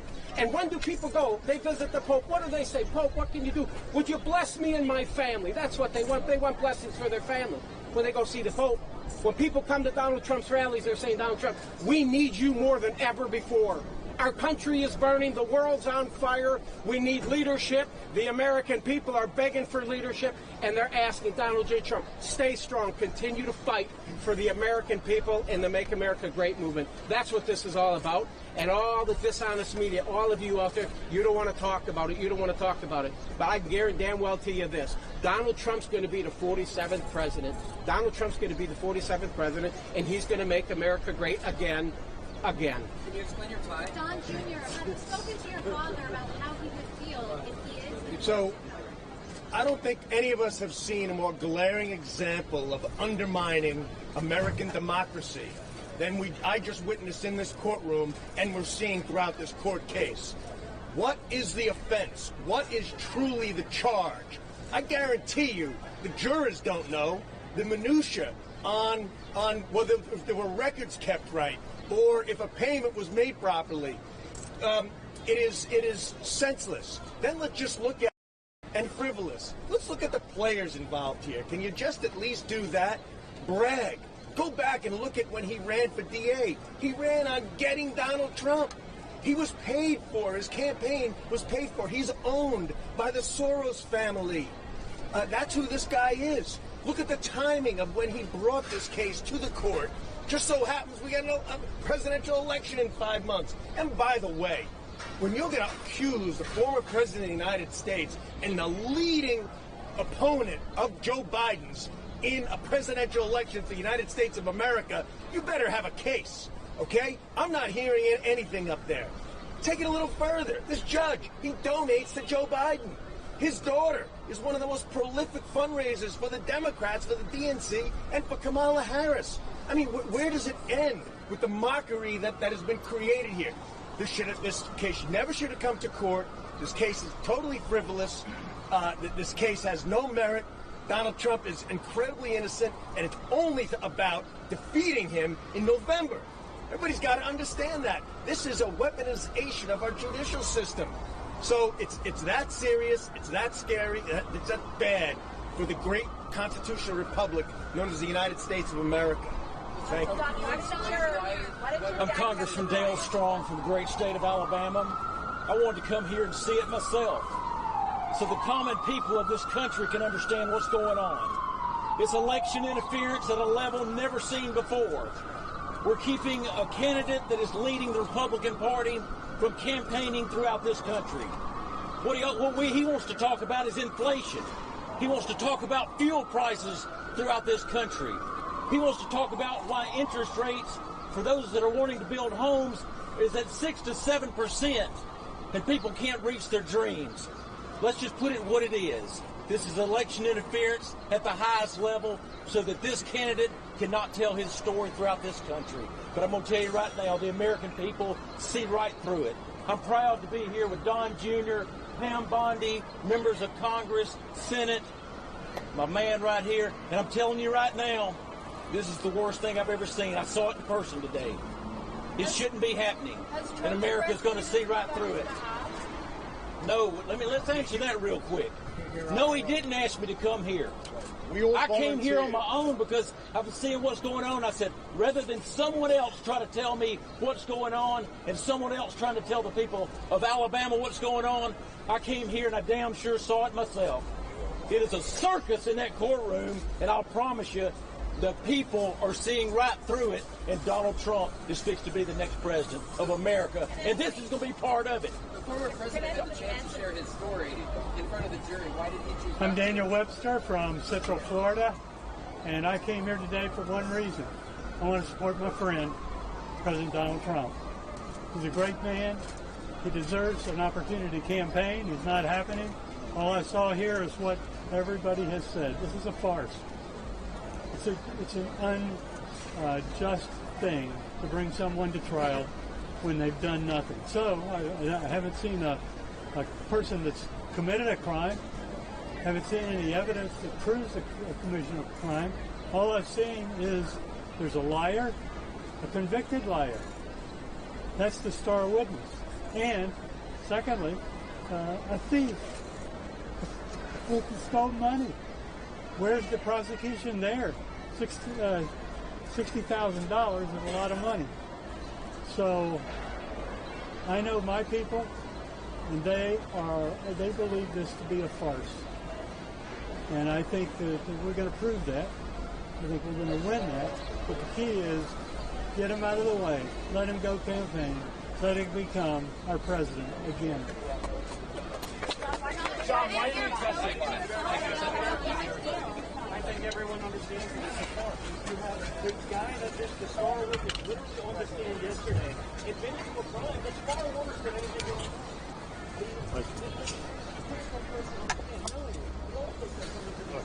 After watching this trial, do you trust the Well, jury to guys, make the right decision? this is amazing. I think Todd Blanche summed it up best. If there was an MVP, if there was a GOAT of liars, it is Michael Cohen. Michael Cohen is the embodiment of reasonable doubt. And this entire case hinges on someone who has quite literally lied to every single person and body he's ever been in front of. He's lied before, I believe it's every branch of Congress. He's lied before his wife. He's lied to bankers. He's lied to all of you in the press. And he's actually lied to that very jury. And yet, he's the only person of relevance that this entire case hinges on. We understand that this is a political persecution. That was evidenced today by the Biden campaign themselves holding a rally here. They bring in Robert De Niro, who was shot down, but apparently he needs attention because it's been a while since he's cranked out a good movie. But think about it. They bring out one actor. Remember in 2020 when every A-list actor in the world showed up for Joe Biden, they lined up one by one? Now they get one person. Dwayne "The Rock" Johnson disavowed, said, hey, listen, I regret voting for him. Cardi B, all the people that lined up behind Joe Biden understand that he has failed our country, he has failed the citizens of this nation, frankly, he has failed the world. But the fact that they're holding a rally across the seat from this very witch hunt, right across the street, tells us exactly what we all knew all along, that it is a political persecution. It is a witch hunt. There is a reason one of the people sitting at that desk was the number 3 person in Joe Biden's DOJ. I know my father is not allowed to say Matthew Colangelo in his name, right? Because he's been gagged. The President of the United States is not allowed to exercise his First Amendment rights in New York City in this day and age. Does that not tell us all everything we need to know about what we're witnessing? It's a witch hunt they're using as a political fundraiser, just like this very judge's daughter has profited from this very case. It is an insanity. It is an embarrassment. It's an abomination to democracy and to our republic. And yet it continues. Everyone in this case is conflicted, and it hinges on one man who's not just a liar, convicted, someone who's lost his law license, has been disbarred, someone who's served jail time for lying before congressional bodies, and that's it. That's where we are today in America. This is a sham, it's insane, and it needs to stop, because if you think for 1 second that this ends with Donald Trump, you have not been watching what's going on in the Democrat Party in the last few years. They want power at any and all costs. Your rights be damned. That can't stand, that can't happen. This sham prosecution, this insanity, this abomination has to stop now. After watching this trial, are you convinced that the jurors are going to be able to make the right decision? So I sit here today as a son. Forget about politics for a second. I've been in that courthouse with my father almost every single day. And not a single New Yorker, as they look at murders in the streets, women getting thrown in front of trains, kids getting shot in Times Square, the degradation of this city, not a single New Yorker believes that over $130,000 payment from 9 years ago, from 8 years ago, that the entire DA's office is lining that courtroom. They're sitting there, they're laughing, they're giggling. This was their moment. This is how they embarrassed Donald Trump. This is legal lawfare, all while this state absolutely melts. Everybody that sits here right now, every single one of you, knows that this is not the same state that we knew 10 years ago. Knew it was not the same state as we saw 5 years ago. You have total degradation of New York State because the only thing that Alvin Bragg wants to do, only thing that Letitia James wants to do is criminally prosecute Donald Trump. And they're doing it for one reason. They're doing it because they have a political vendetta. They're all funded by George Soros. That's what this is. This is political lawfare, and it absolutely has to stop. And I watch a man, he's the toughest man I've ever seen, and he endures this nonsense every single day. He sits in that seat, and that's not comfortable. He's never done a damn thing wrong. They tried to impeach him in D.C. They tried to impeach him a second time. They went after his Supreme Court justices. They turned the DOJ, they turned the FBI against him. They couldn't stop him. When that didn't work, guess what they did? They went after his family. They went after me. 110 subpoenas later that I've received. I've never gotten so much as a parking ticket. 110 subpoenas. They went after Don. They went after Laura. They went after little Barron Trump as a young kid, as a young teenager. They went after Tiffany Trump. They tried to make his life hell. And then they weaponized every single DA. They weaponized every AG in every far left area because Biden is incompetent and he's losing in all the polls. Across the board, he's losing in every quantifiable metric. Our country is going to hell. And this is their answer. Go after him for $130,000. And I want to say sorry to the jury that's in there. This has been the greatest colossal waste of time. I want to say thank you to the NYPD. You have thousands of officers down here. Thousands of officers down here that could be protecting our streets. Instead, they're guarding this courthouse against a sham trial. This has cost New York millions and millions and millions of dollars. And New York deserves so much better than this. And I cannot wait for the day that we win. We will. We're right. The entire country knows that this is nonsense. They don't buy it. A poll just came out from the New York Times. Even Democrats, the vast majority of Democrats, know that this case is a sham.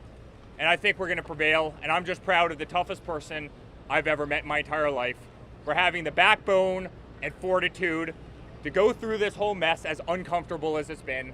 And I'm proud to have stood there every single second by his side in that freezing cold courtroom against unthinkable odds and a corrupt judge and people making a lot of money and this political witch hunt. He's an inspiration to me every single day, and he'll be vindicated. Thank you very much. Well, I don't know what else to say that hasn't been said, but I think it's pretty obvious after all of the evidence has been presented now. We can very clearly see, if you didn't already know, that this was never a case about seeking justice. This was never a case about prosecuting an actual crime. This was never a case about protecting the citizens of the city of New York. This is a case about politics, pure and simple. And it is such a shame, as someone who used to live in this city, to see the top law enforcement officer in the city of New York, Alvin Bragg, sitting up in that courtroom, knowing all the resources he pulled together, all the time, all the taxpayer money in this city that was spent to go into this case when, as Eric just noted, you have crime sky high, people being pushed in front of subways, women getting punched in the face in broad daylight in this city, anti-Semitism spewing out of our universities right here in New York City. They're not caring about any of those crimes. They're not pursuing any of those crimes. They care about this, which we know is not a crime. They have not proven anything to be a crime whatsoever, and they will not. Because at the end of this, we all know what it is about. And to the jury, when they realize these people who have wasted 5 weeks of their time in there, that they have been part of a political game, as New Yorkers, I'm pretty sure they're going to be upset about it. This is not the United States of America if this is successful. This is Banana Republic type stuff. And if they can profit off it on the other side, so can we. DonaldJTrump.com. If you want to contribute to help Donald Trump become the 47th president of the United States. They cannot succeed. They will not succeed. We will continue to fight alongside my father-in-law, our 45th and I believe 47th president, for what we know is true and right. Thank you. After watching why would Biden's campaign be here today? What reasonable explanation would Biden's campaign have for being here? Real quick, please, just on the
Here's John Duncan.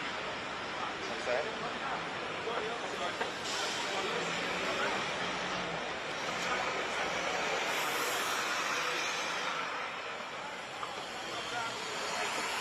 What'd you say?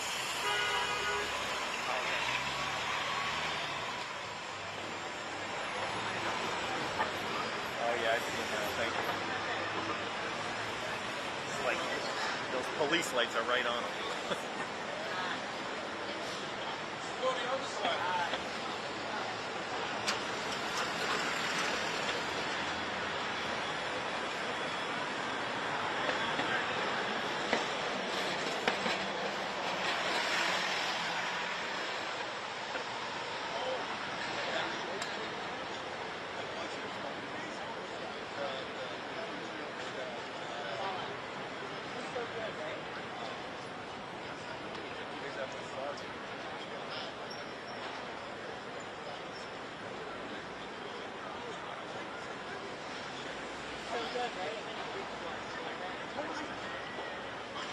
Not quite one city, but yeah. It's like, I don't think I can call you. It's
Stop taking pictures. Making me nervous.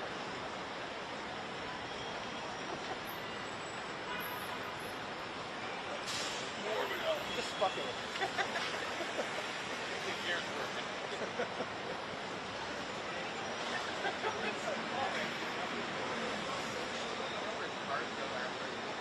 downtown.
Girl's mother, she loves drugs. I'm gonna take a video of her.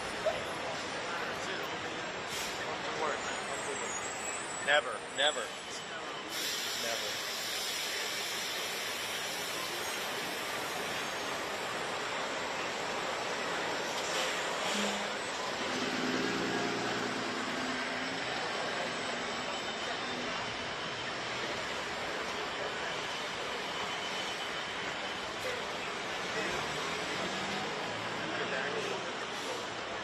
Whoa.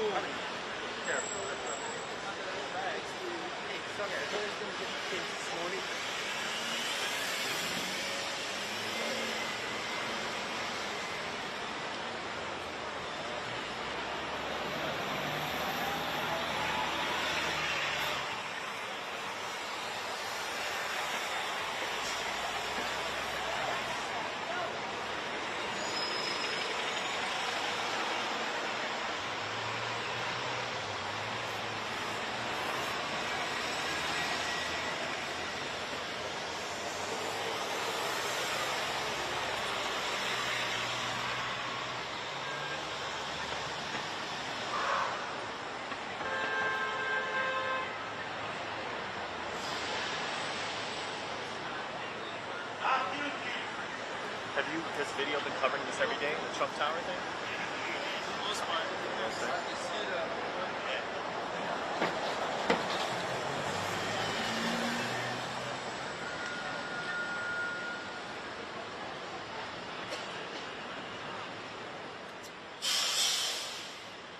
Individual on his way to work just told a total stranger that he hopes he falls and hurts himself. That's the kind of warning that is offered.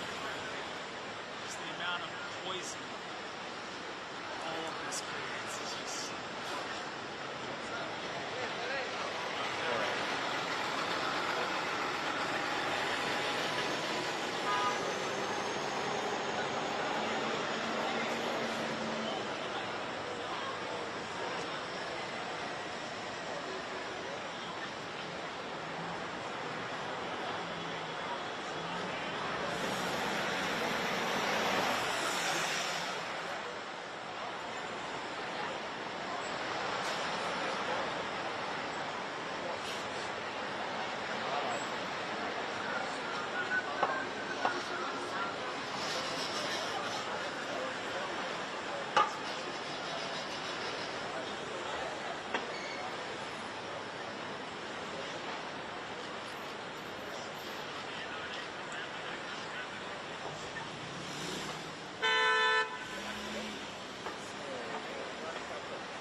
What happens when the cops say they're going to shut this down?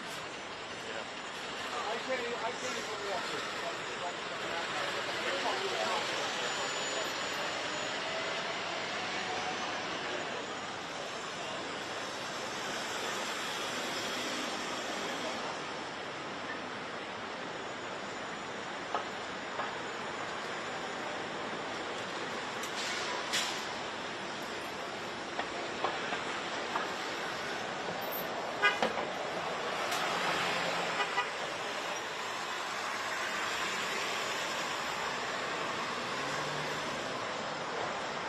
President joins me right now. What's going on, Turning Point? This is the future of conservatism. We have an incredible opportunity to do something about this insanity in 2024. If you were trying to destroy America from within, would you do anything differently than today's Democrat Party? And there's one guy that knows that all of our freedoms, our liberties are worth fighting for, and that is Donald J. Trump. We can win, and we can save our country. And that's why we gotta fight.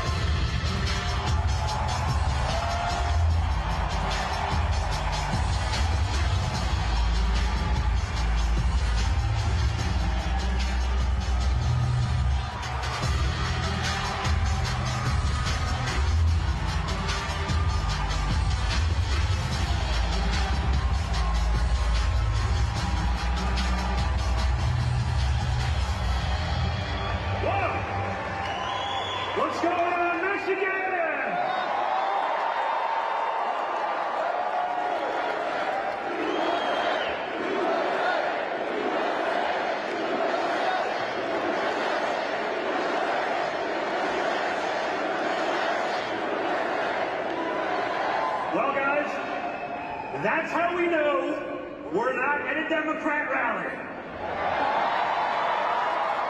Because they throw you out on your asses.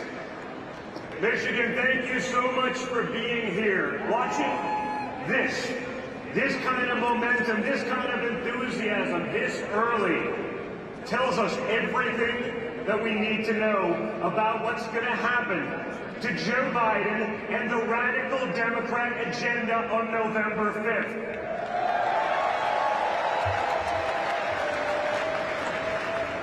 We've seen insanity over the last 4 years.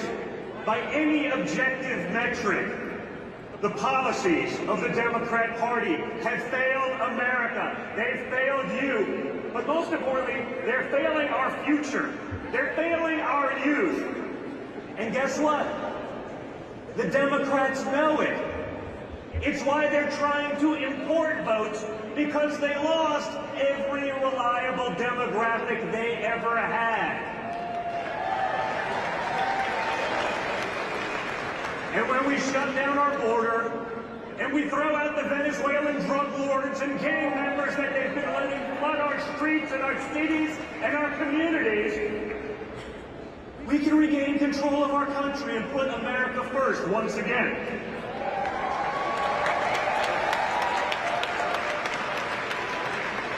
But imagine that, guys. We're living in a time where saying we're going to put America first is controversial. That makes you a terrible person. We've been watching for 4 years while we've been putting America last.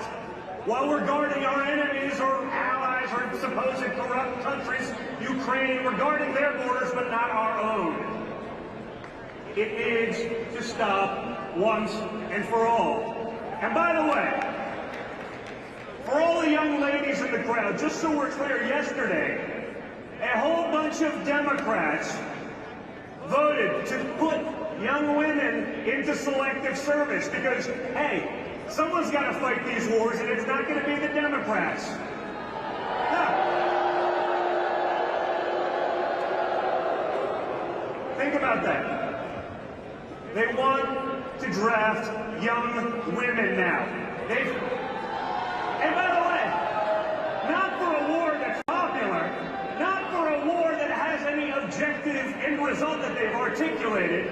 You know, they're more than happy to spend your money, but they want to draft our women for an unpopular war so they can get their board seats at Raytheon. And now is the time to say enough is enough.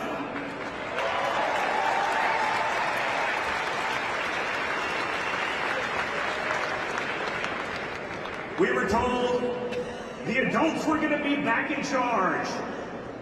And look at what it's got at us. You saw that the adults are not in charge. The morons are in charge, folks. To be clear, we're never going to surrender. It's not our style, man. We don't. At this point, we got to fight. Because congratulations, if you're in this room right now, you're probably on the FBI list.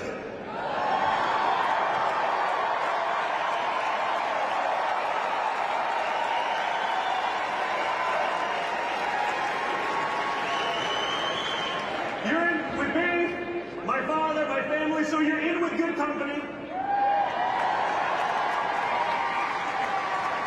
I am on every list except the Epstein list. We haven't heard anything about that one in a while. I'm fine with all the other lists. As long as I'm not on the Epstein list, we're good, right? Speaking of which, how is it that my father can be convicted of 34 crimes, but no one on Epstein's list has even been brought to light? I'm trying to figure out how that's possible, right?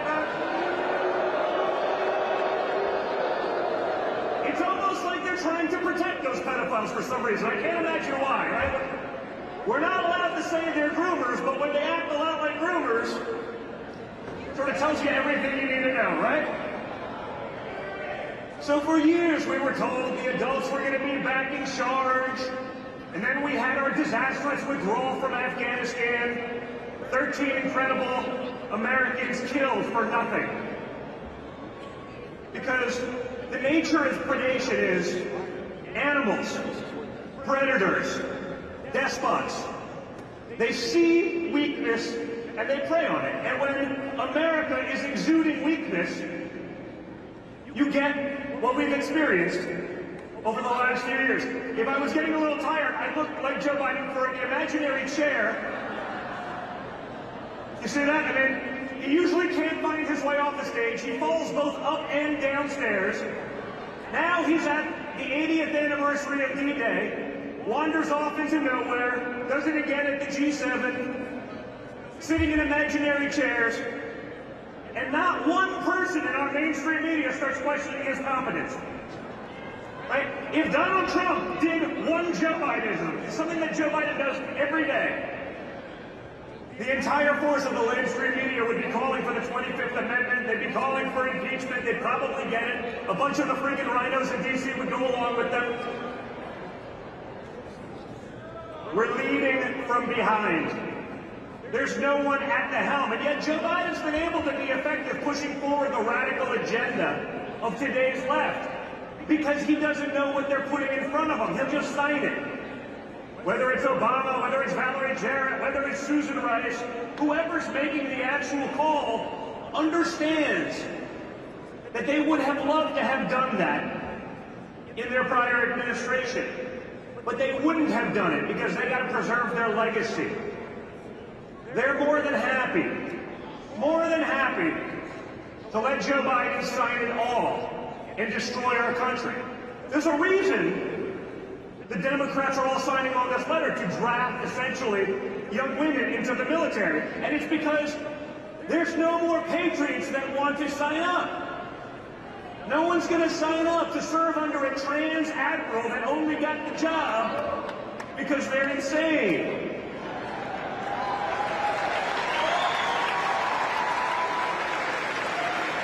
Hey folks, I got news here. The military recruitment problem. It's not rocket science. A big part of patriotism, a big part of that potential sacrifice, perhaps your life, is actually believing in any of the fundamental tenets that you're signing up for. And these days, that's been so bastardized, so insane, no one's going to do it. The people you want fighting your wars aren't. The people you don't probably want fighting your wars are signing up because they get free sex change operations. But true story. And the bigger part is because you're on such intensive meds for a few years afterwards, you know that if you sign up and get the sex change operation, they'll never send you to the front lines because they can't. I don't know, folks. Seems like a big part of the problem right there, right? Again, it's not rocket science. But the morons in charge are the same people that told us after the Afghan withdrawal that they were, and I quote, shocked and dismayed that the Taliban did not install a more diverse and inclusive government in Afghanistan. Really? Like, hey, guys, if you want to be dismayed about that, that's fine. If you're shocked, I mean, like a week before that, they would take a homosexual and throw them off of a building, right? I mean, they would douse journalists with gasoline and put them in cages and like light them on fire. I mean, if you're shocked that they didn't have like, I don't know, Leah Thomas heading up the trans coalition of the Taliban government, yeah, you're shocked? Like, if you're shocked, you're not a serious person. And yet time and time again, the unserious people are making decisions for our country. So what's great, what I see now on a daily basis, on the ground, all over the place, is that Americans are finally getting it. They see through the nonsense. There is no amount of big tech, no amount of media collusion, multi-trillion-dollar industries that's going to get people to believe that what they see each and every day with their own eyes is a lie, right? Bidenomics, they're telling you is working. If you go to the grocery store, if you go to the gas pump, you realize it's not true. The adults are back in charge. We're on the verge of war with like 3 different places. Russia is parking nuclear destroyers and submarines 90 miles off the coast of Florida with hypersonic missiles we're not able to block. This is what the adults have brought us back in charge. We went from signing peace deals in the Middle East to wars everywhere. And guess what? Trump can stop them in about 30 seconds.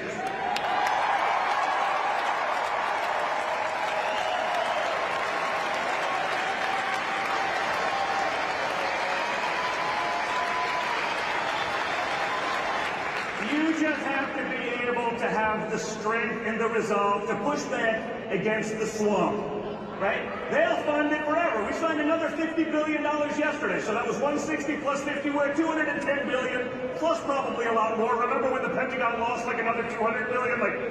Like it's, you know, if you lost 60 bucks and you don't declare it, the IRS will come after your ass, okay?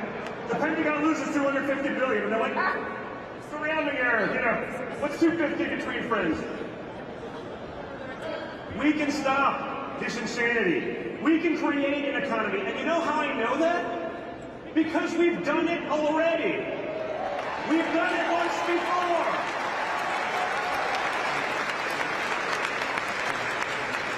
The reality is, right now, folks, anyone voting in this election will have actually had real-life experience under both people, okay? It's not like the usual election where everyone makes promises and they fail, or they make a lot of promises they have no ability or intention on delivering on, but it sounds good to get a vote. When you get to November 5th, the only jury that matters, when you get to November 5th, you'll have had 4 years under Trump, you'll have had 4 years under Biden, and you can decide for yourself who's been better. You can decide for yourself who's been better for your future, for your children someday. And that's all that matters. So we've seen a level of enthusiasm 6 months out, 5 months out, like I didn't see in October of 2020 or October of 2016. People are getting it. People from every walk of life, every demographic, every group that's not supposed to vote for Trump, they are seeing it. They are impassioned. They are vocal. So together, guys, we can do this. We can push back because we have no choice. All of it is so simple. All of it is fixable. But we have to say enough is enough. We saw last week your favorite president now has more felony charges than Al Capone.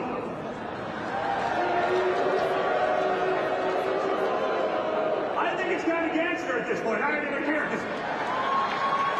I'm in. 100%.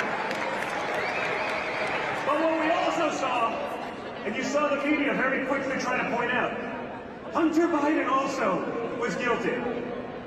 Of course he was. But what they don't tell you is that Joe Biden's DOJ purposely dropped, allowed to expire, all sorts of FARA, foreign corrupt practices violations, all sorts of bribery schemes, allegations with paper trails, with bank accounts, with wire transfers, Hunter's children and Joe Biden's grandchildren getting money from foreign entities for no reason. They let that all drop so they could go to you and lie to your faces and pretend that there is equal justice under our laws. That, folks, is gone. That, folks, does not exist. They're trying to create the illusion that it does. But the second anyone does a little bit of research, the second they look into it, they understand. And some of my kids are in the room, and a couple weeks ago, I took them to McDonald's. I had two kids. Oh, man. Two kids. One was my 11-year-old, and the other was my 14-year-old at the time. I have so many kids with birthdays, I've got to keep track.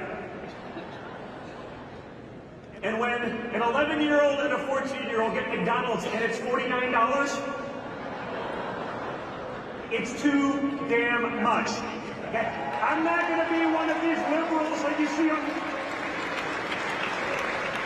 You know, when you see the political commentators on MSDNC and they're like, my 3-month-old baby was crying about nuclear proliferation on the Korean Peninsula.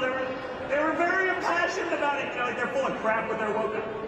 Like, I get it. I'm the son of a billionaire. But if I'm sitting there with sticker shock, if I'm pissed off when I get a bill at McDonald's, what's a hard-working American family feeling each and every day?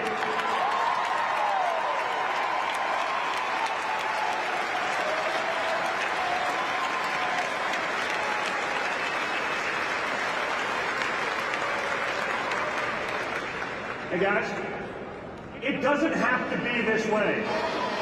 We've seen that we can change it.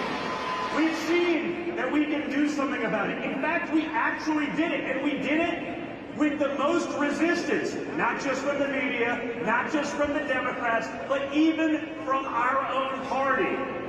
The difference is now, we're going in, and we know who the scumbags are. We're going in now. Those who are going to be loyal, those who will fight for what all of you believe in, not what the Washington, D.C. swamp wants. And that, folks, is why they're going after my father in the way that they are. Joe Biden knows that he cannot beat Trump at the ballot box fair and square. The Democrats know that. Joe Biden can't walk up a flight of stairs.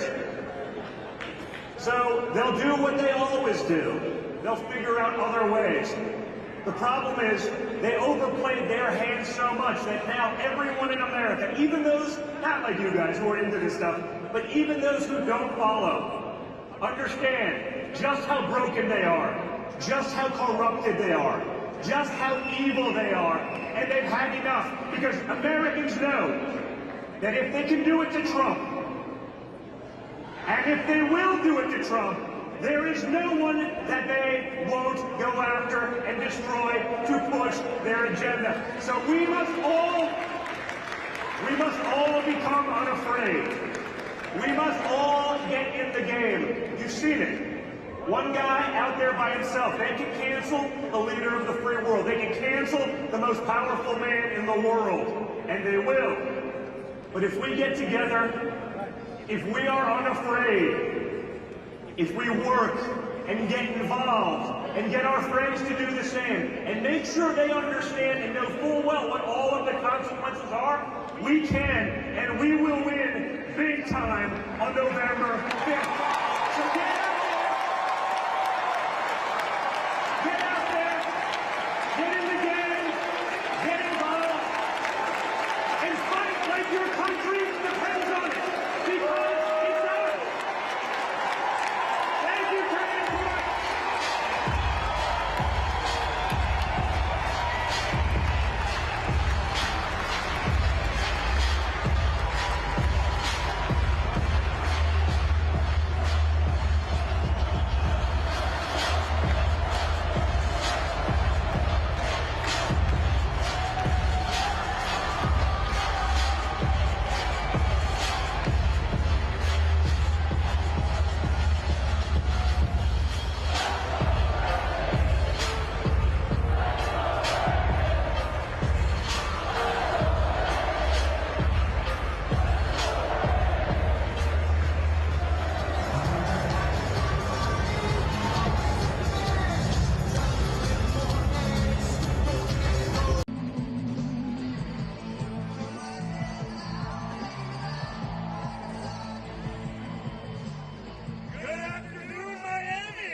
country back? Are you a little upset that they've been lying to you like they have for the last few years? Right. So before we get off the stage, I gotta thank my children, especially Chloe, who was basically functioning as my Jill Biden, to make sure that I was capable of walking onto a stage. Now think about this, guys. We're running against a party that wants to take away your AR-15, but they gave a vegetable the nuclear codes. Think about that. Think about how insane that all is. Each and every day, there's a new measure of stupidity. asinineness. And what's great is, it looks like they're sticking with Joe. After lying to us for 5 years, that this guy is competent, that this guy is fit to serve. Raise your hand here. If Joe Biden showed up to pick you up in an Uber, would you get in the car? Would you let a friend get in the car? Would you let your worst enemy get in that car? Maybe. Don't waste the die, right, folks? But this is what we're dealing with each and every day. Just this week, Joe Biden announced that he's going to veto a required proof of citizenship to vote. I wonder why that would be, folks. Why do you think they would stop that? You're right. We do. We have to stop the steal. We have to beat the margin of fraud. To win by 2, we gotta win by 6. That's the game they've been setting up. There's a reason they've let in 15 million people. Venezuela right now is the safest it's been in decades because all their criminals reside in our neighborhoods. That's what's going on. There's no other explanation for it. They're not even hiding from it at this point. They realize they can't run on the economy. They can't run on inflation. The adults that are back in charge have, let's just say, failed us miserably. And we've seen it each and every day. Remember, the adults are going to be back in charge. They told us this, and let's just say, I don't feel it yet, guys. It's been 3.5 years. You'd think you'd see it by now, right? I am a reasonably spoiled individual, and if I go to the grocery store, if I take my kids to McDonald's, and I'm pissed off, no, seriously, what does everyone else feel? If I get it, if I see it, how do the Democrats not see it? How do our representatives in Washington, D.C. not understand it? We went from a time of peace and prosperity, success for everyone in our country, to a time of disaster. War, death, destruction, poverty, and it's only going to get worse if they keep doing it. Remember, I talked about the Nelson Center. The adults are going to be back in charge, and we got our Secretary of State on the world stage after the disastrous Afghan withdrawal, saying with a straight face that he was shocked and dismayed that the Taliban, folks, the Taliban did not install, and I quote, a more diverse and inclusive government. I would say end of quote, but then they'd say I'm Joe Biden reading from the teleprompter. But think about it. He's like Ron Burgundy. If you put it on the teleprompter, he will read it, folks. He can't make that distinction. But what's scarier, guys, is they allowed this guy to be in charge. They told you, with a straight face, that this is the guy that was going to bring reason to the world. He was going to keep you safe. He's the guy you can count on with 4,276 years of experience in Washington, D.C. And now we see it. But think about it. It wasn't just the media lying to us about his competence. I love you too. We need more love, folks. And that's what it is, guys. You know what this is? Right now, it's about love. It's about love of country. It's about love of our future generations and our families. That's what we're fighting for, because I can assure you, Donald Trump didn't need this job. He didn't need it in 2016, and against all odds, against the biggest onslaught of media attacks, against the biggest and unprecedented onslaught of Democrat opposition, against opposition from people within his own party, who would tell their constituency that they agreed with everything. He faced opposition from them, and he still got it done. And Paul Ryan, well said, with Republicans like Paul Ryan, who needs Democrats. But remember, folks, it's not just the media. It's not just the Democrat elite. You have a bunch of Senate races going on right now. Sherrod Brown in Ohio, John Tester in Montana, they vote with Joe Biden almost 100% of the time. They told you with a straight face, this guy is the right guy for us. And look at the results. Abject failure. But they pretend like they don't have anything to do with him. Now they're distancing themselves from him because they're running a campaign, they're running a race. But you voted with them 100% of the time. You're on the record repeatedly telling us this guy's going to deliver for you peace and prosperity and success. And he's failed across the board. We got to remember, guys, this isn't about the presidency. We need to win everything. We need to win school boards. We need to win state legislatures. We need to win dog catcher. And we have to hold those who lied to us for the past 5 years accountable for their lies. And honestly,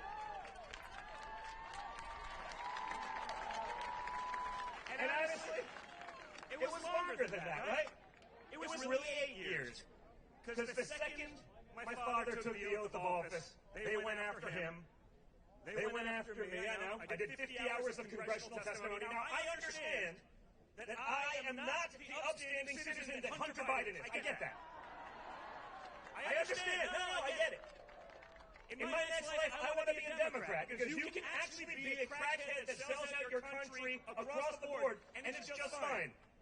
They will protect you and take care of you. We don't have that luxury. But what we have is great people like you who are willing to stand up, who see through the nonsense, who are willing to push back. Now everyone sees it. That's why they're running their importation operation, right? Because they realize that even reliable Democrat voting blocs aren't voting Democrat anymore. We see that here in the great state of Florida because people from Cuba and Venezuela who are escaping real persecution, they don't want to bring communism to America. And that's what they're doing. But think of what they did to my father and our businesses and everything, right? 37 felony prosecutions of $500 million fine. They fined our organization $500 million almost for paying back loans on time with interest.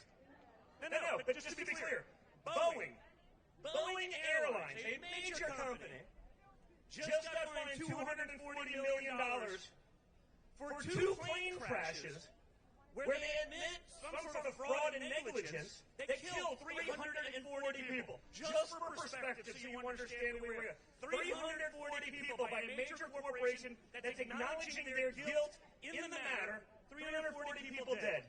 They get fined $243 million. We get fined almost $500 for paying back loans on time. No. That's the perspective. And guess what, guys? If they can do it to Trump, they can do it to you. But more importantly, if they will do it to Trump, they will do it to each and every one of you that stands up for the freedoms, our beliefs, our rights, the things that this country was founded upon. And that's why we have to be here to take it back. It's why we have to say enough is enough. We have to take on that swamp. We have to take on the bureaucracy. And they're going after my father now harder than ever before because they understand now he knows the game.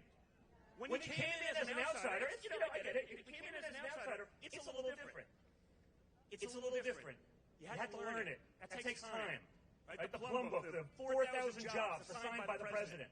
Man, he'd been in Washington, D.C. for 2 cumulative days prior to winning the presidency. You don't know who those people are. You don't know who you can trust. A lot of them you can't. Now you know. Right? So this is what we have to fight back against.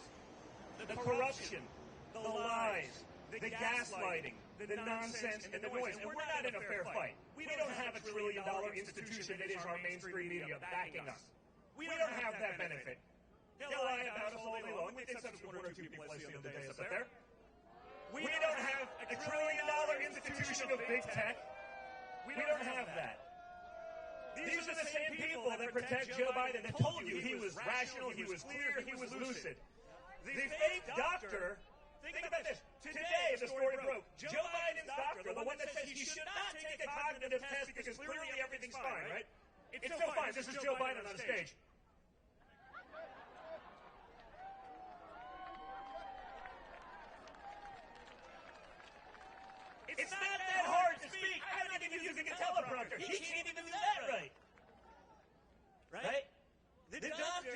that's telling us that Joe Biden's fine is also a business partner with the Biden family. Think about that for a second. And of course, again, if we had actual journalists left in this country, people would talk about these things. They would bring up the point. They would drive home that point. If it was Donald Trump, you're damn right they would be talking about it, rightly so. If I was Hunter Biden, if that was my laptop, I'd be in Gitmo. And my father would have been the person that sent me there. Hey, we all need a little kick in the ass sometime in our life. Okay, Hunter needed it about 50 years ago, but never got it. I'm much cuter, thank you. I like you, baby.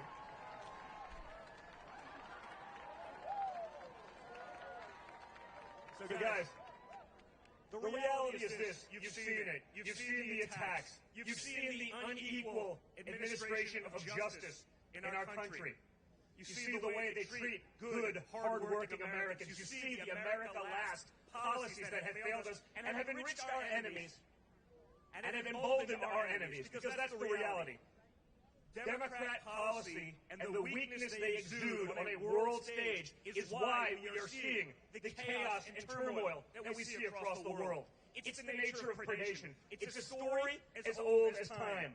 Predators prey on the weak, and when America is weak, when they're leading from behind, when they have an incompetence on the world stage, enemies will act. The wars will go away the second my father is elected. By the way, they'll get to the table the second November 5th happen, even before he takes into office, because they realize he'll drive a harder bargain than the morons that would rather, have trans admirals than actually win wars. Right? Have you seen some of this stuff? They're shocked. We can't recruit anyone from the military. I wonder why. Can't quite figure it out. Good, patriotic, hard-working Americans don't want to go die for the transvestite that was given an admiralship simply because they were transvestites, right? I mean, it's not a rocket science. It wasn't like they were the greatest soldiers in the world. They were just they checked a couple more boxes. So, guys, between now and November 5th, there can be no letting off the gas. You must speak to your friends. I'm not so worried about Florida. Feels pretty good. We still got to win the congressional seat and all the down ticket races. But each and every one of you, you need to call your friends across the country. You need to speak to them. You have to make sure they understand what is happening. You see it around the world. This was an article I read today because it was just so disgusting to me as a father of 5 young children. Here's the article from the Daily Mail. Danish 17-year-old girl who used pepper spray to fight off a rapist near migrant asylum center. Sure, nothing, no correlation there at all. Was told she will be prosecuted for carrying a weapon. So, a literal victim of rape is going to be prosecuted for defending herself. That is the liberal mindset. That is what Democrat policy will ultimately be in that country. You see them refusing to prosecute crimes here. Only Americans, only patriots, only those people get prosecuted. You're a criminal element as long as you'll reliably vote Democrat. You have free reign. We have to speak to our friends. We have to get them engaged. We have to get them involved. And we have to take our country back because it's worth it. The American dream is worth it. Our freedoms and our liberties are worth it. And our children are sure as hell worth it. And we have to fight for them across the board. So God bless you all, my enemy. Thank you for your support. Thank you for fighting like you do. I love you guys. And I promise you, as long as we're here, we will fight tooth and nail to save everything you all stand for. You're the best. God bless you, Andy.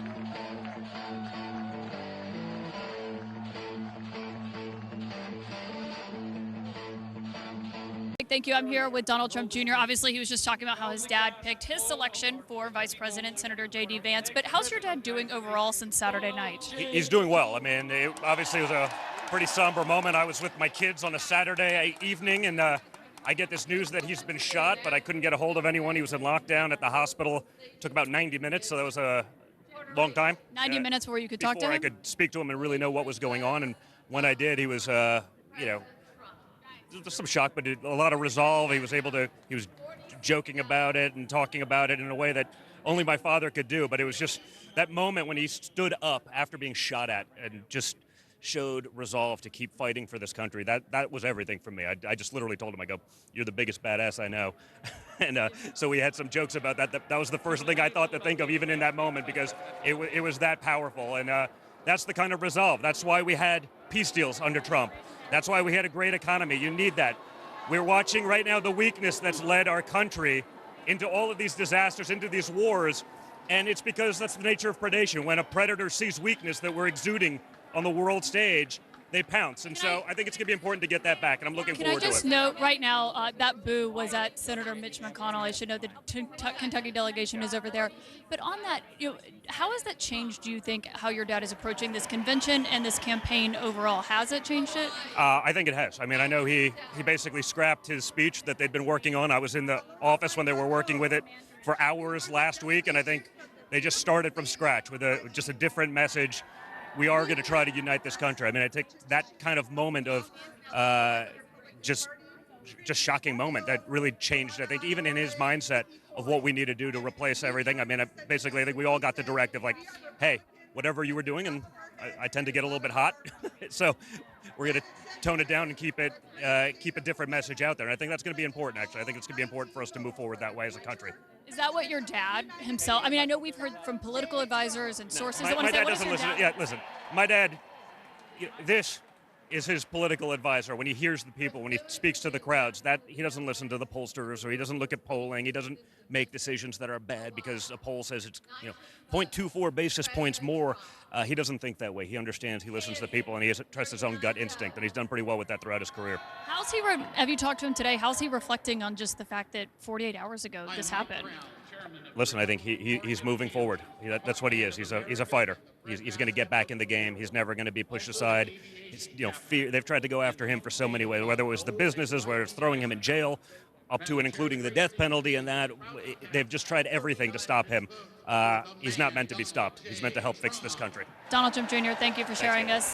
In Milwaukee, at one of the most crucial moments in American history. Just days ago, something that once seemed unimaginable became a terrifying reality. My father came under literal fire as an incredible, patriotic rally turned into a tragedy. On a field in Butler, Pennsylvania, a brave firefighter died. Others were injured, and as those bullets rained down, we came millimeters away from one of the darkest moments in our nation's history. But we did lose an American hero that day. We wish that he were with us tonight. But his memory will live on forever in the hearts of his family, his community, and the nation that he loved.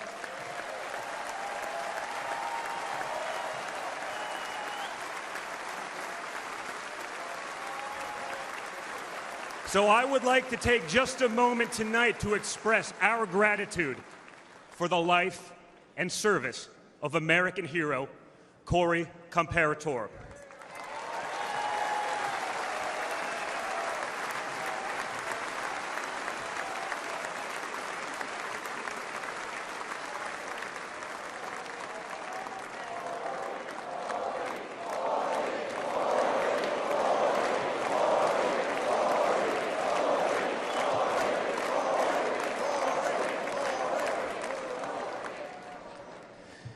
They say you can't truly know how you'll respond in a moment of danger until you're actually confronted with it.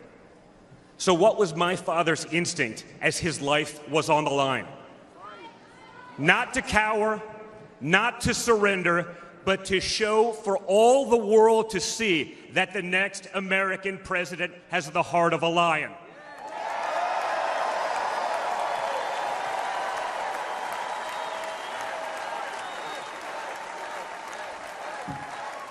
That the next American president has the courage to put the American people first once again. And in that moment, my father didn't just show his character. He showed America's character. When he stood up with blood on his face and the flag at his back, the world saw a spirit that could never be broken.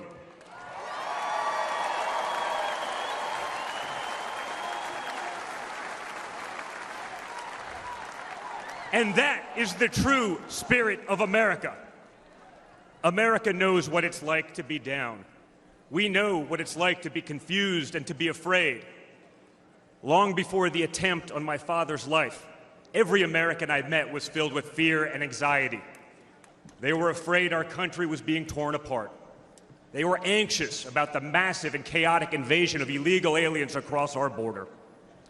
They were deeply concerned about partisan lawfare, education indoctrination, and attacks on freedom of speech.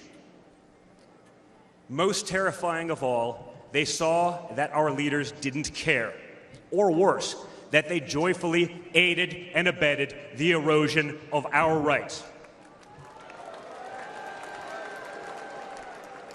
And the lies. Oh yeah, the lies. We won't ever forget the lies. From left-wing politicians, from their allies in the media, when you hear them in a row, you fully understand the extent they have gone to divide this great nation. They lied about Russia collusion. They lied about Hunter's laptop. They lied about Joe Biden's fitness for office. They lied about the border being secure. They lied about inflation being transitory. They lied about how they would safely withdraw from Afghanistan. They lied about Biden being a, quote, moderate. And they told one nonstop lie after another about my father. But they could only run away from reality for so long. All hell has broken loose in America, and it's impossible to hide anymore.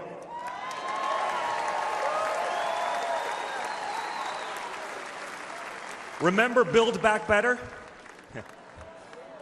Instead, we got broke, bumbling Biden.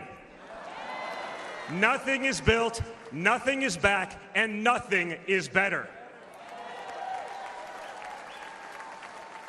Bridges are collapsing, our credibility is crumbling, and our money is worth less and less every single day. It was just one giant bait and switch, and normal Americans are the ones left holding the bag. Housing costs, gasoline prices, grocery bills just keep going up. Wave after wave of illegal aliens, deadly drugs keep pouring across our border. Meanwhile, pro-crime district attorneys have turned our cities into giant crime zones. They've turned criminals into victims, prosecutors into criminal defense attorneys, and police into public enemies. Left-wing activists are pretending to be educators, teaching our kids that there are 57 genders, but they can't even define what a woman is. On one hand, they think free speech protects their right to expose your children to explicit drag shows. On the other hand, they want to put you in jail for making a meme. It's like the entire world has been turned upside down. Does any of this sound like a country that's going in the right direction? And honestly, who is actually running the country anyway? It's obviously not Joe Biden. So who are they asking us to elect? Seriously, who's running things? Does anyone really know? Is it Jill? Is it Hunter? Barack Obama? Maybe it's the ghost of Corn Pop.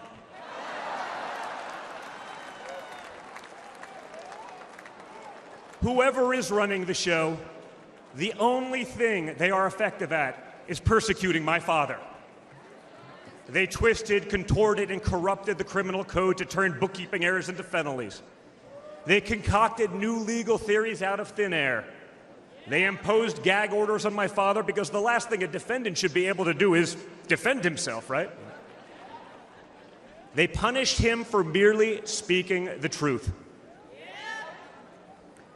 They say they hate Vladimir Putin, but it sure seems like they've spent a lot of time copying his playbook.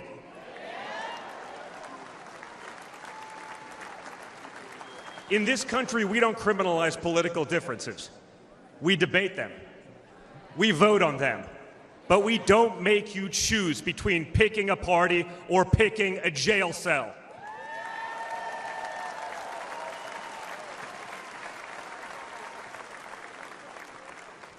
There was a time when the Democrats really wanted what was best for America, even if they had a different way of getting there. It was the party of Franklin Roosevelt, John F. Kennedy, Martin Luther King Jr.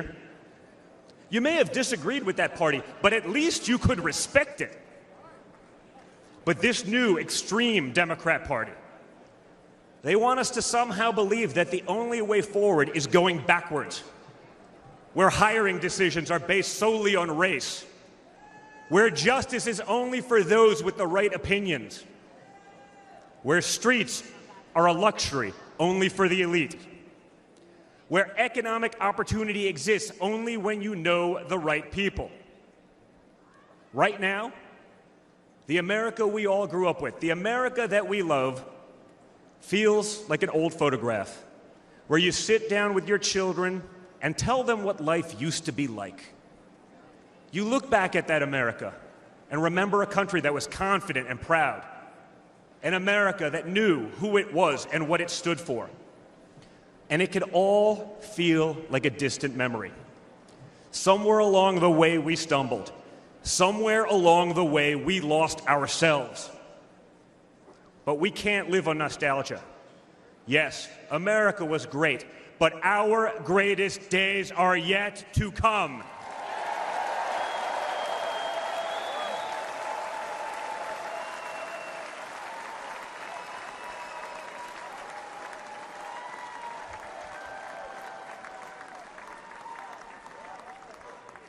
Because no matter how far off that old photo may feel, it's not the end of our story. We're like that man who stood on that platform and felt the bullet pierce his flesh just days ago in Pennsylvania. He may have moved to the ground, but he stood back up.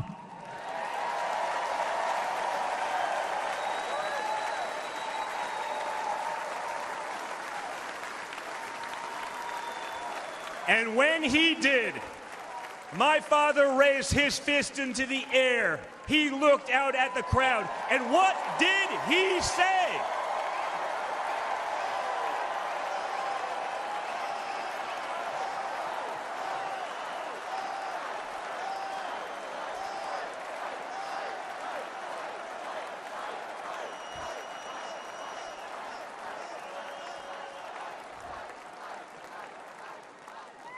And we will fight. We will fight. We will fight with our voices. We will fight with our ideas. And on November 5th, we will fight with our vote.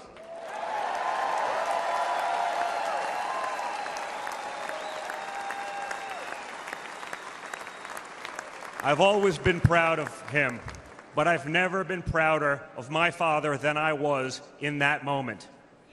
That's when the world found out that there is tough, and then there's Trump tough.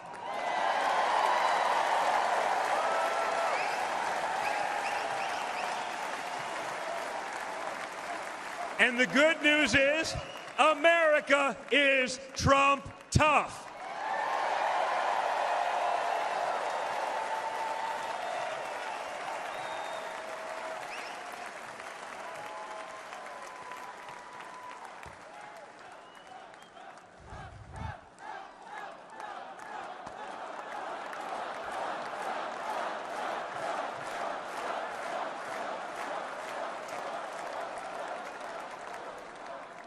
In 1912, more than a century ago, another legendary Republican president, came right here to Milwaukee.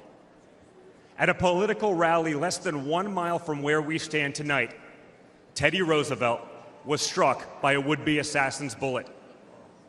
But he didn't quit either. He finished his speech and he kept fighting.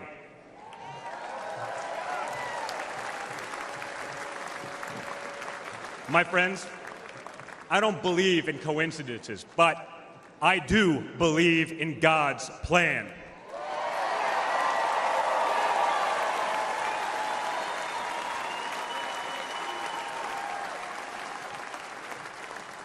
Today, Teddy Roosevelt's man in the arena has a name, and it's Donald J. Trump.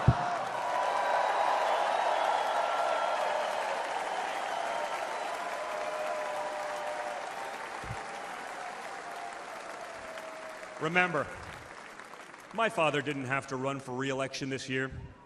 He doesn't need the money, the fame, the power. Frankly, he doesn't need the witch hunts, the phony investigations, or the political prosecutions either.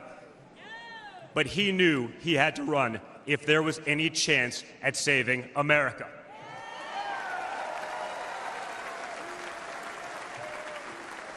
He's not doing it for himself. He's doing it for everyone here tonight, for everyone watching at home.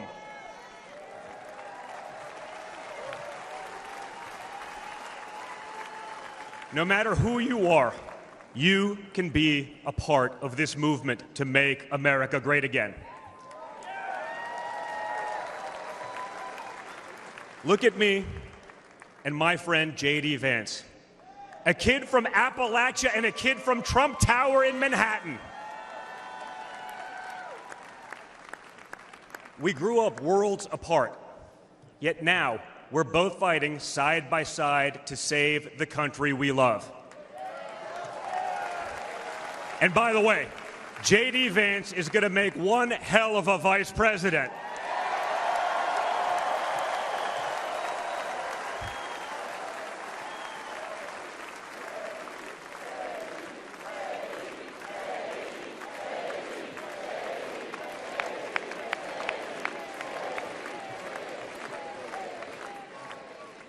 For those of you who have tuned out politics or have never even voted, I want you to know, if you're looking for a better life, a more prosperous future, a safer, more wholesome and patriotic place to call home, there's room for you in this party and in this movement.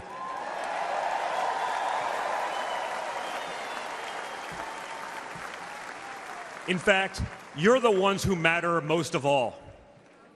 My father has always said that the people he gets along with best are the people who really work for a living.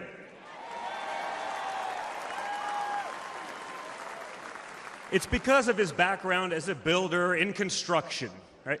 In construction, it doesn't matter how smart your architect is if you don't have the best guys laying the bricks. People with grit, people who get their hands dirty. That's a big problem with Washington, D.C. Most of the bureaucrats who rule over us have never built anything in their lives. It's time to build something real, something tangible, something that will last and leave this country better off for our children. That's my father's mission.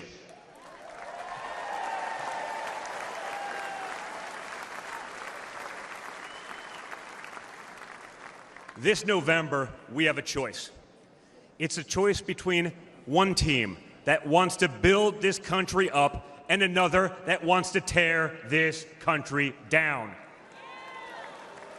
It's a choice between people who are proud of America and people who are ashamed of America.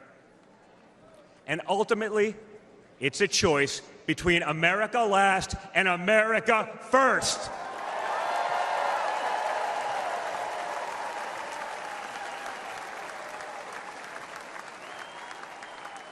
So if you love this country from the bottom of your heart, if you want to bring back common sense, if you want to save the American dream, if you want to stand up and fight for the future of our nation, You must re-elect my father, Donald J. Trump.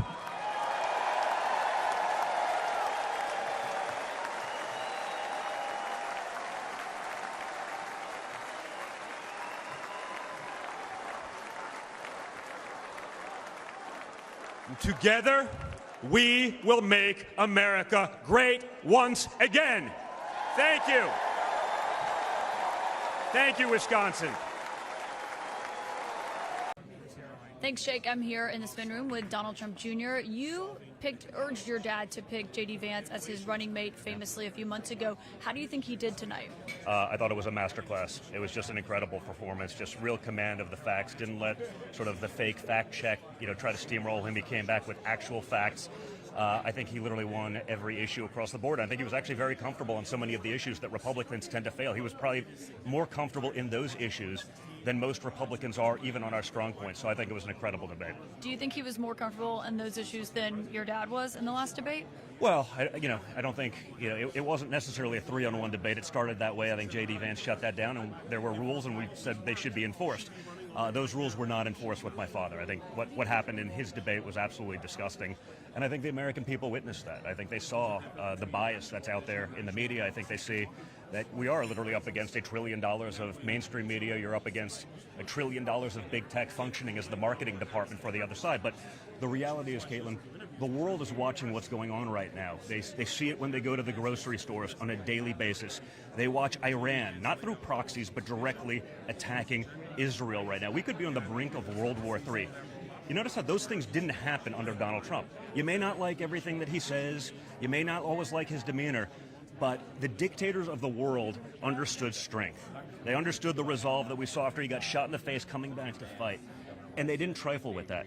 We've been leading with incompetence and weakness for 4 years. The world has watched, and they've capitalized on that. Our enemies, Iran, wants Kamala Harris to be president. They've said that. They've leaked documents to her, stolen from our campaign, that they hacked. Russia has said they want Kamala Harris to be president because a weak America is good for Russia.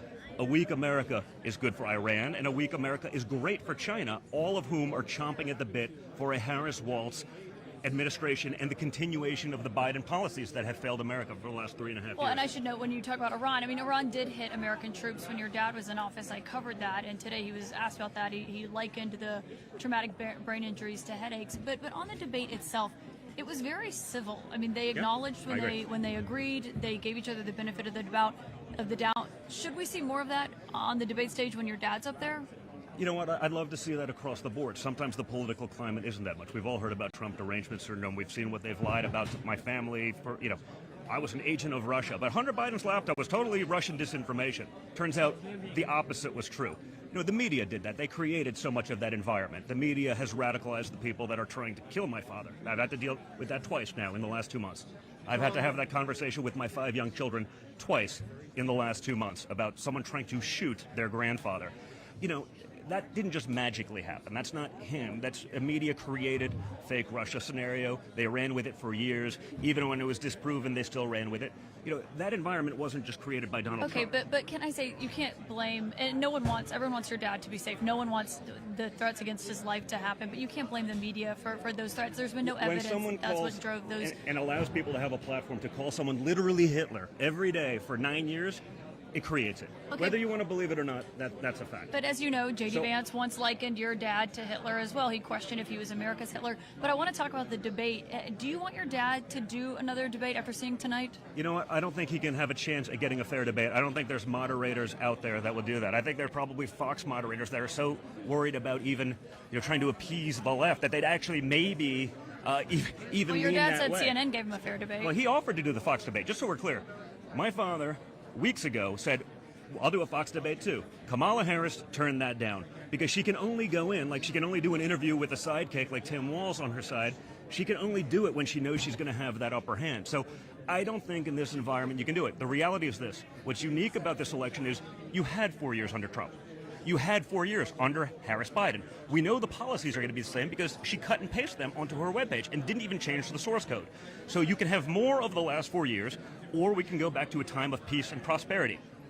It's a very simple choice. But people can go into a grocery store today. Are you better off now than you were 4 years ago? And the answer is no. On your argument about your dad doing another debate, obviously he has said right now that he thinks another debate would be too late. But is he letting J.D. Vance, his running mate, would be his vice president, have the last word in that case? Are you okay with that? I'm fine with it. I mean, I think they get along great. I think, again, JD's debate performance tonight totally speaks for itself. The reality is this. I mean, I commented on Twitter. I'm watching. Tim Walz is listening to JD. I think he's voting for us. I mean, he was nodding along in agreement on all of the things that JD was saying because he actually spoke with facts. He called out all of the nonsense. And I think it was an absolute masterclass performance. Well, and Vance said he agreed with Governor Walz on some things as well. Donald Trump Jr., thank you for your time Thanks tonight. a lot.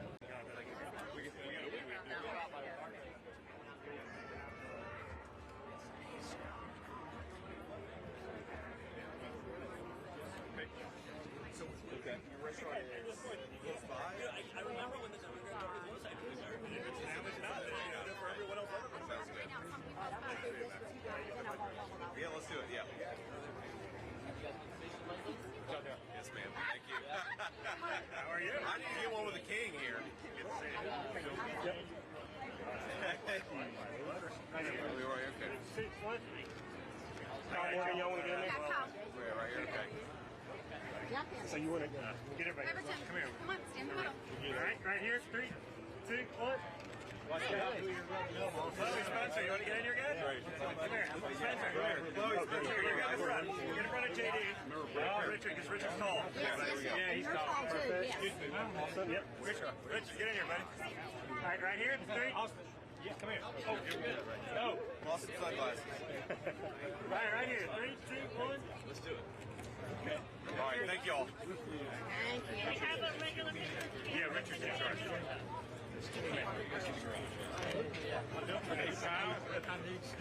A lot of coffee and diet coffee. Yes, sir. Okay, sounds good. Yeah, let's do it. Yeah, man. What's up, man? How you doing? Good to meet you, man. Yeah. Hey, of course. Hey, Samantha, JD. Yeah, I'm a huge fan, man. How you doing? Thank you. You've been doing it for a while. I look forward to today. Yeah, good. Here we can win. All right, that's right. Sounds good. Yeah. Have you ever won here before? Charlotte before, but not at the Global race. Not at this one. Last year I finished second. The year before I finished third. So Okay, yeah. All right. Well, that's right. That's right. We're moving in the right direction. That's right. That's good. Yeah, let's do a photo. Absolutely. Okay. Where are we looking? Right here. One person and I'll hop in. Samantha, come over. Make us look better. All right, right here. All right. Look at this guy. Oh, Brad. Ready? Barely even. All right, we're good. You got it? Good. All right, awesome. Square Garden! Are you guys ready to take your country back? Are you sick of the insanity? Guys, this is not my first rodeo. It's the third go-around, but you think this could have ever happened 4 or 8 years ago in the heart of New York City? The King of New York is back to reclaim the city that he built.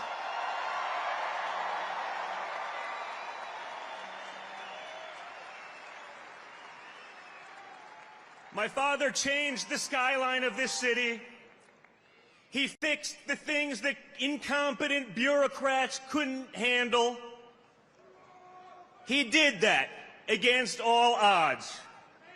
He did it for our country, too, and now everyone recognizes it. What's unique about this election, folks, you've had 4 years under both leaders. The media would like to pretend that Kamala Harris started her political career about a month ago in a coup, the most democratic process to ever not have a single vote. She's going to be a moderate, folks. She's going to be a moderate.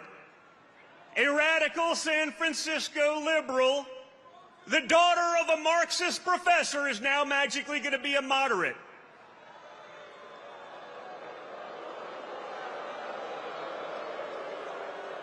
No one's buying it anymore. You know why? Because they've been lying to you for the last 9 years, and you're not buying their crap anymore. You've had enough. The fact that I could drive here today with my father for like 25 blocks and watch the streets of New York lined up with red MAGA hats tells us everything you need to know. You had 4 years under Donald Trump, and despite the most vicious opposition from the media, from big tech, from the Democrats, and even from the weakling Republicans, you got results. We got peace deals done. Our enemies weren't invading their neighbors. The economy grew. Inflation was next to nothing. And then Kamala Harris and Joe Biden took over, and everything went to hell like that. I keep watching it in the news. It's amazing. Kamala Harris is going to fix all these things. I say, you know what?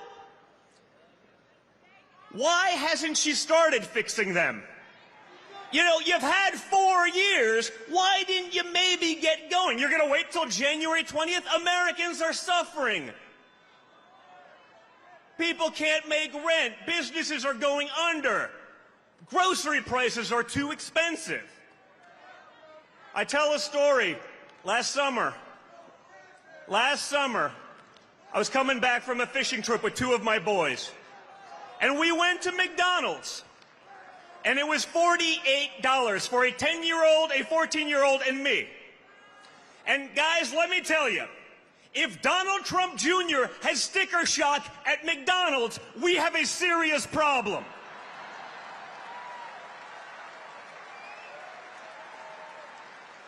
It does not have to be this way, guys. We can change it, but it's going to take all of you. You know, these days, you know, everyone's a tough guy. Everyone's a tough guy on the keyboard, on the internet. You know, everyone's a badass. But when you get shot in the face and you come back defiant, ready to fight, that's a badass. That's the guy. That's the guy that can fix the problems that we have. That's the guy that's going to keep our enemies in check. That's a guy that's going to fight for each and every one of you. He's done it once. Let's send him back to Washington, D.C. with an overwhelming mandate to fix the nonsense once and for all. Guys, look at the people who have spoken here tonight, and look at some of the people who are still coming. When did you think you'd be able to get RFK Jr., Tulsi Gabbard, Elon Musk, people from all different walks of life, incredible skill sets, whether it be health, whether it be technology, everything. You have them on one unified ticket. Think about that. Compare that to Kamala Harris and Tampon Tim.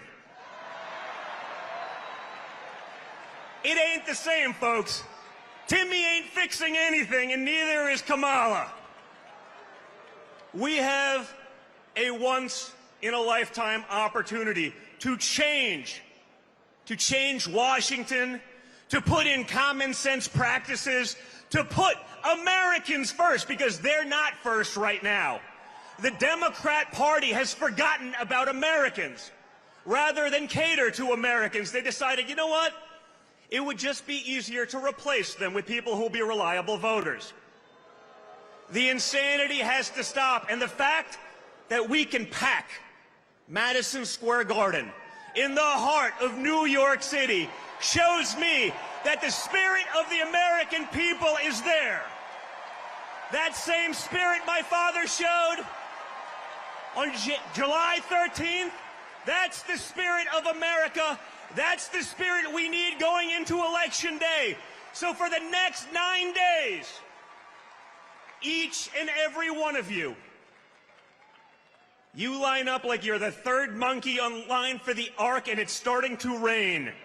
You vote early, and then you bring your friends so that we can take back our country once and for all. And when we do that, guys, we're not just going to make America great again. We're going to make the world great. We're going to make the world safe. We're going to fix it all.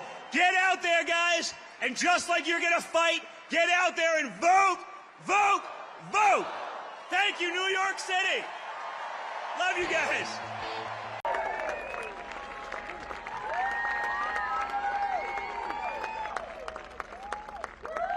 I don't know, it's not often that I dislike following someone in politics. Normally they make it pretty easy because you get the Kamala Harris word salad or some sort of other nonsense, but how great is JD? What I love most about JD is now, for our movement, for America First, isn't it nice to have a bench? Isn't it nice to have people that'll fight for you the way my father has fought for you? And that's what we have to do, guys, for the next few days. We gotta run, we gotta fight, we gotta vote like you're the third monkey in line for the Ark and it's starting to rain. And that's the reality. You see it all every day, right? You see, this poll's designed to make you overconfident, so you sit at home. This poll's designed to demoralize you, so you sit at home. Don't fall for any of the psyops. Don't fall for any of the nonsense. Overwhelm them.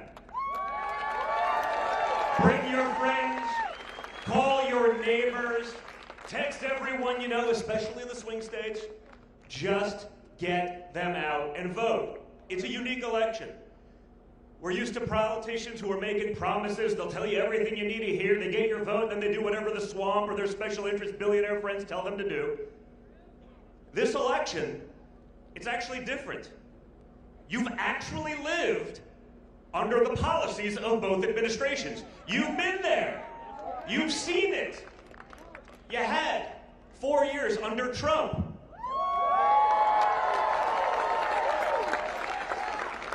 And you've had 4 years under Biden and Harris. And the reality is this, folks. You went from a time of prosperity to a time of poverty. Like that. In an instant. Because of incompetence. Because they rather follow the woke playbook than use common sense. We went from a time of peace to a time of war. There's a reason that the Democrats are embracing Dick and Liz Cheney.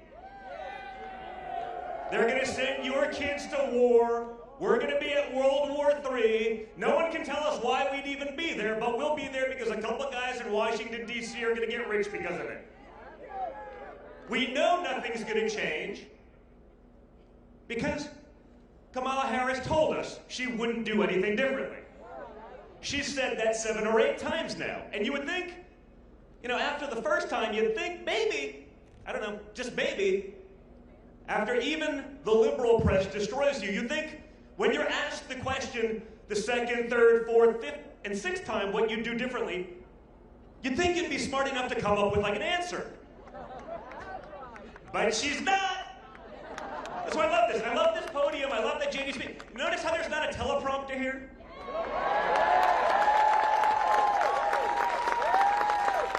Yeah, I was in Bat Cave, North Carolina this morning. We were handing out literally like $250,000 worth of KUIU gear to people who lost everything, clothing, for the volunteers, for the people who are fighting. With the great folks at Samaritan's Purse doing the work that FEMA should be doing. I was up there 2 weeks ago, much closer to the incident, and I got to see both the worst of Mother Nature as well as the best of America, the best of humanity in action. Guys, it's not that hard. We can fix these things, but we can't do it by ourselves. We can't do it alone. We've seen that. When my father was the president of the United States, they canceled, shut down, suppressed, censored the most powerful man in the world. They then tried to impeach him twice. They tried to jail him. They tried to take away his businesses. They want to put him away for 750 years. Seems like a long time for like creating jobs, low interest rates, a solid economy, like peace deals in the Middle East. I know that goes against everything Washington stands for, but it seems rather extreme. And I understand my dad is a young and vibrant man, but 750 years seems like a very long time, even for him. So guys, it's in your hands at this point, okay? One guy can't do it by himself, but with an army of you, putting in every effort imaginable for the next few days, we can win. It's not a fair fight. We don't pretend it is. You see the press today, right? My father says, it's strange. If Liz Cheney wants to be in all of these wars, she should pick up arms. But it seems like the people that get us in the wars never seem to be the people fighting them. The media says, Donald Trump thinks that Liz Cheney should be shot. But that's what we're dealing with, right? They have nothing else. They can't run on their accomplishments because they have none. The only things they've changed are for the worse for Americans, and everyone sees it. But we are still up against a very powerful machine. It's $1 trillion industry, the mainstream media. $1 trillion in big tech, backstopping them, censoring and suppressing all of you while artificially boosting their nonsense. But again, if we all get together, we all put in that effort, we all put in that time, we can and we will fix our country. We will make it great again. So I'm going to give the mic back to JD. I was running around a little late. I apologize, JD. I was a little late, but I think we're doing some good for North Carolina. You guys are the best. That energy, that will, that fight, that will is the exact same thing like we saw with my father when he got up on July 13th after getting shot in the face. Bring that for the next 4 days, because that is America. That's the spirit. That's what we're going for. And with it, we are going to win big. Guys, get out there and do your part. Thank you so much, North Carolina.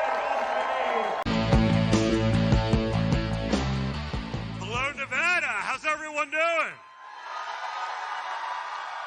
How great is this guy? Well, JD, I want to thank you for the kind words, but, candidly, having done this now for a while, it's not a sacrifice, it's an absolute honor. It's an honor to fight for you guys. We've seen what they've tried to do to my family and me, and I understand that I am not the upstanding citizen that Hunter Biden is. I know. Now, I have a feeling if that was my laptop, it would be a little bit of a different outcome. JD would say, Don, can you call in from Guantanamo Bay? Maybe give a little pep talk. Guys, this is where we are as a country. We have an incredible opportunity to take back what is ours, to take it from the bureaucrats, to take it from these insane people. JD is right. Kamala Harris isn't going to be the candidate of change that the media keeps telling you she is, because if she would have been, she would have probably done something by now. It's not that hard. You're the vice president to the most absentee president in the history of America. Someone who's spent 41% of his presidency on the beach in Delaware. Raise your hand here if you could maintain employment if you were gone 41% of the time. Yeah, I didn't think so. Yeah, that wouldn't work at the Trump organization with my father either. That'd be, I'd get the Cobra. You're fired really quickly. But that's the case. And that's before you actually get into sort of the mental deficits. So you think that would be an incredible opportunity to do something. Then you become the nominee in what we were told is the most democratic process in the history of democracy that actually didn't involve a single vote cast. Others call that a coup. But either way, you're now the nominee. All these things that you're going to do differently, why not do them now? Why not start? Why wait till day one? Remember day one? I'm like, well, you have the power to do it. Now you have the authority. It's because there's no intention of doing anything differently. Rather than cater to Americans, rather than do what's good for you, any community in America, the Democrat Party said, you know what? It's not going to be good because it goes against our woke nonsense and all of the policies we've been pushing. So what we will do is we will open up the border and we'll let in tens of millions of people, unvetted, unqualified, and we will just make them dependents. If they're dependent, they will vote for Democrats in perpetuity, and congratulations, folks. You have the privilege of paying for all of that. You do? Doesn't have to be that way. We can vote that out. And you know how I know how bad it is? Besides the jobs report that came out yesterday where they added 12,000 new jobs. And by the way, all of those were government jobs because they got to pad the file a little bit because it was a disaster. I'm sure it'll be revised even worse when they do their usual revision thing like they've done with every economic statistic, every crime stat. You look at the border, 600,000 criminals let in.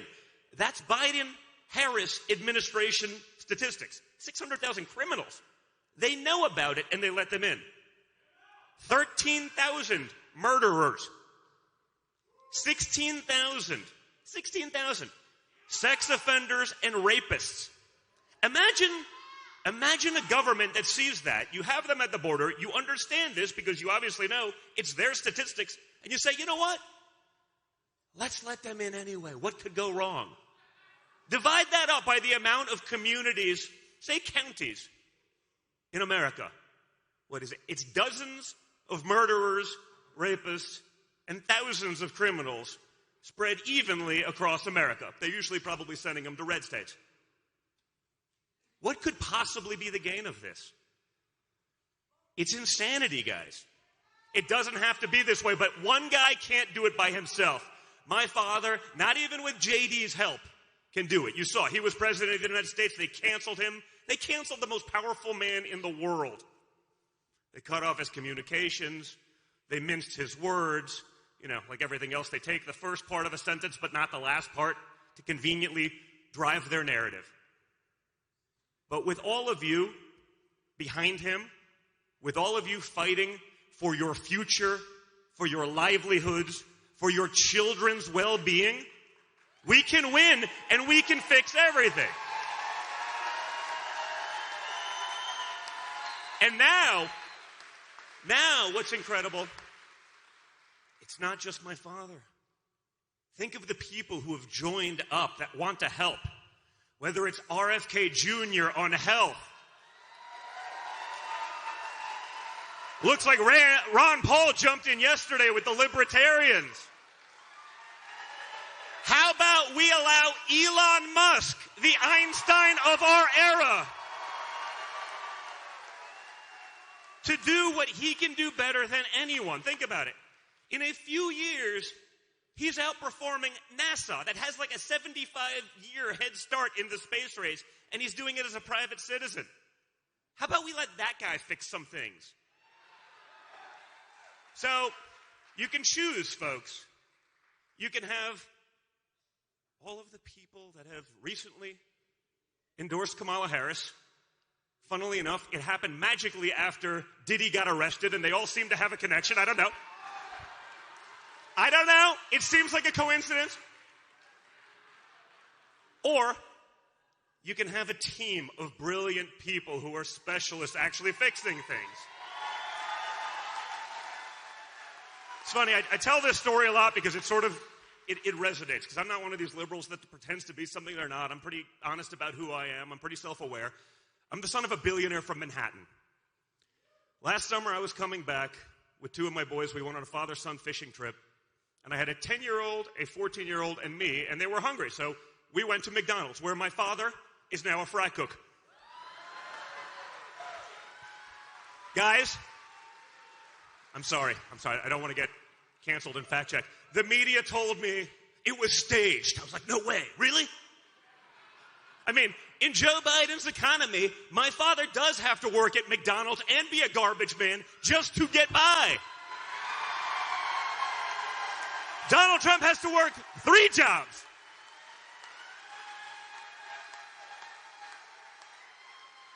But I knew we were in trouble beyond all of the other statistics, all of the other metrics would show it, when I ordered McDonald's for me and 2 young children, and it was $48.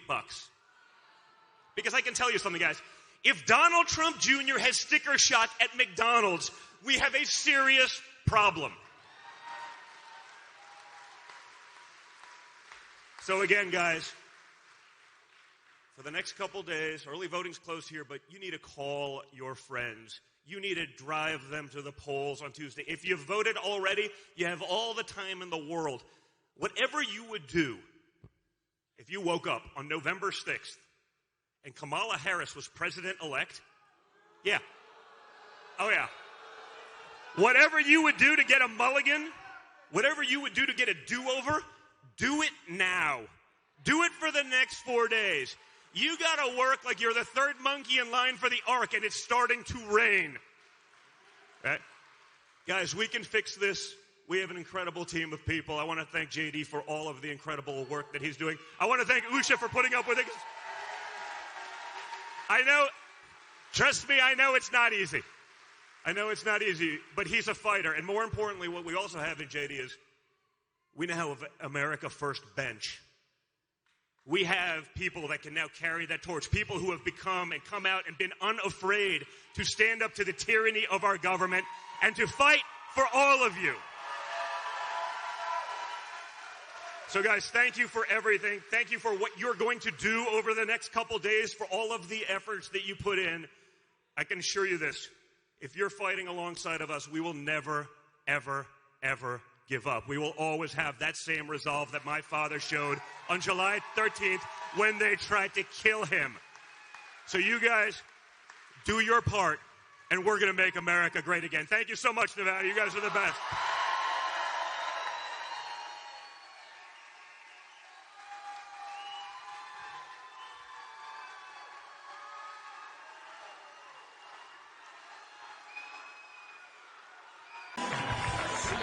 What's going on, Arizona?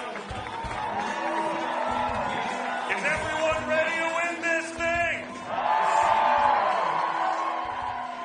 All right, guys. We have an incredible, incredible opportunity, something we probably have never had. We have the opportunity to not just put my father back into the White House, but have you seen the team that he has assembled around him that can fix so many of the things that are broken and wrong in our country? Whether it's RFK Jr. on health, bringing in Tulsi Gabbard. I saw last night Ron Paul now wants to get involved. And then, how'd you like to set Elon Musk loose on the bureaucracy?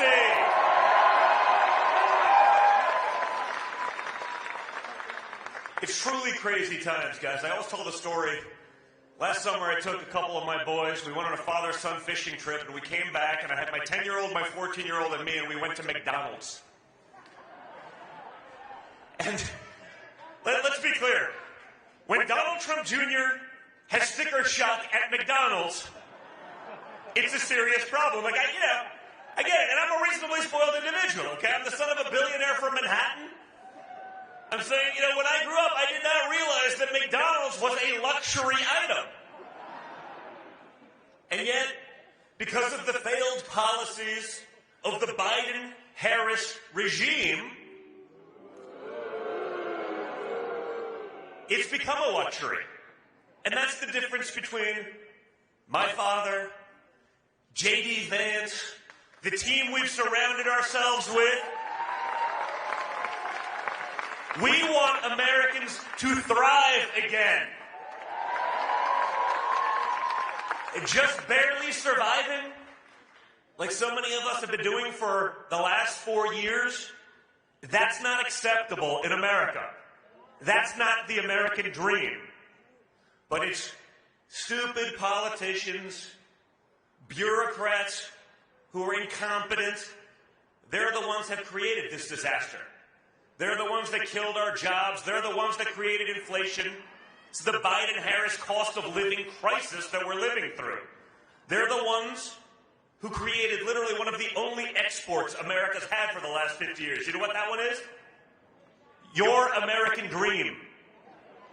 That's our only export. We send it to every country who hates our guts, and they're getting to live it.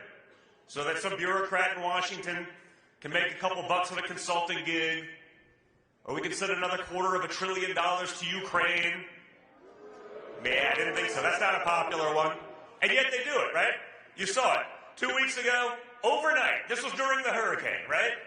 We have Americans that lost their loved ones, they lost their homes, they lost businesses. FEMA has no money for them because they put up illegals in luxury hotels across America on your dime. And just so we're clear, it's not a government-funded program. It's a taxpayer-funded program. You have the privilege of that.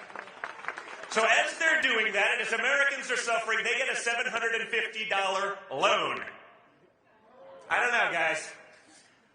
Under Bidenomics, it's not going too far. It's not going to help you with much. I mean, honestly, it's a slap in the face to anyone who's been paying taxes. Those who've never paid taxes, those who are illegally here, you get $10,000 at the border. It's disgusting. I had the privilege yesterday going back there. I've been in North Carolina twice, just seeing the damage of what was happening, meeting these incredible people. And honestly, it's actually amazing to see. I got to see the worst of Mother Nature, but the best of America, the best of humanity, as they all came together. I was there with the folks from Samaritan's Purse who are doing the job that FEMA should be doing, but isn't. We were dropping off yesterday. We were dropping off clothes. It's starting to get cold down there. 2 weeks ago when I was there, we were dropping off generators and heating equipment for people who had none of those things. And you get to see so much of what real America was about. And I can assure you, while many have lost everything, they are fully aware just how much their government can't stand them at this point. So guys, it's very simple. It does not have to be this way. Right? We went from a time of prosperity to a time of poverty. We went from a time of peace to a time of war. Each and every day we see ourselves inching closer to the brink of World War III. We keep funding those regimes, like I said, as the hurricane was going. They had no money for the people who were actually suffering, actual Americans, but they could pass an overnight resolution to send another $450 million to Ukraine, $175 million to Lebanon. Yesterday, I believe it was. Maybe it was the day before. I don't want to get fact-checked. They'll cancel me. They'll throw me in the gulags. They had another $450 million for Ukraine. Think about that. Like, on the eve of an election, in an issue that is so not popular, when they've shown they're not willing to take care of their own citizens, they can, out of thin air, pull off another, $500 million. What's a couple $500 million, right? If you send your friend $601 in Venmo, they're going to audit you. But when the Pentagon loses $250 billion, $250 billion, just lost it. What's a couple $100 billion between friends, right? So we have an incredible opportunity to fix all that, but we cannot do it by ourselves. We cannot do it alone. We cannot do it without each and every one of you participating. Okay, and that's not just voting for my father. That's voting straight Republican ticket. Okay? We need congressmen that are going to support my father. We need Carrie Lake in Arizona in the Senate. But we got to go further than that, guys. We need Republican state legislatures. We need Republican school board leaders so we can stop the indoctrination of our children. At this point, we need Republican, dog catchers. Because who knows what they're going to do with those dogs? We've been seeing the videos. I don't know. They're like, no, Dad, how dare you say that was a dog? It's like, it's a dog, it's a cat, it's something with 4 legs and really small. I can tell you what it's not. It's not a ribeye. It's not something any of you have ever barbecued before. I can assure you that. So we'll let the fact checkers do their thing because they'll do it anyway. But you see that, right? You see the fake news. You see the lies. You see the nonsense. Each and every day, whatever it is. You saw it yesterday. Donald Trump said they should put Liz Cheney before a firing squad. I was like, what? Did you listen to what he said? He goes, it's amazing all the people that are so apt, so ready, willing, and able to send your kids or yourselves off to war. are never the ones that actually do it themselves. So he said, all of a sudden, when you're at war and you're standing there with a rifle and you got 9 others pointing at you, all of a sudden, maybe you wouldn't be such a warmonger. Like, when you watch the transcript, you understand that whatever disdain you have for the media, it is not enough. However bad...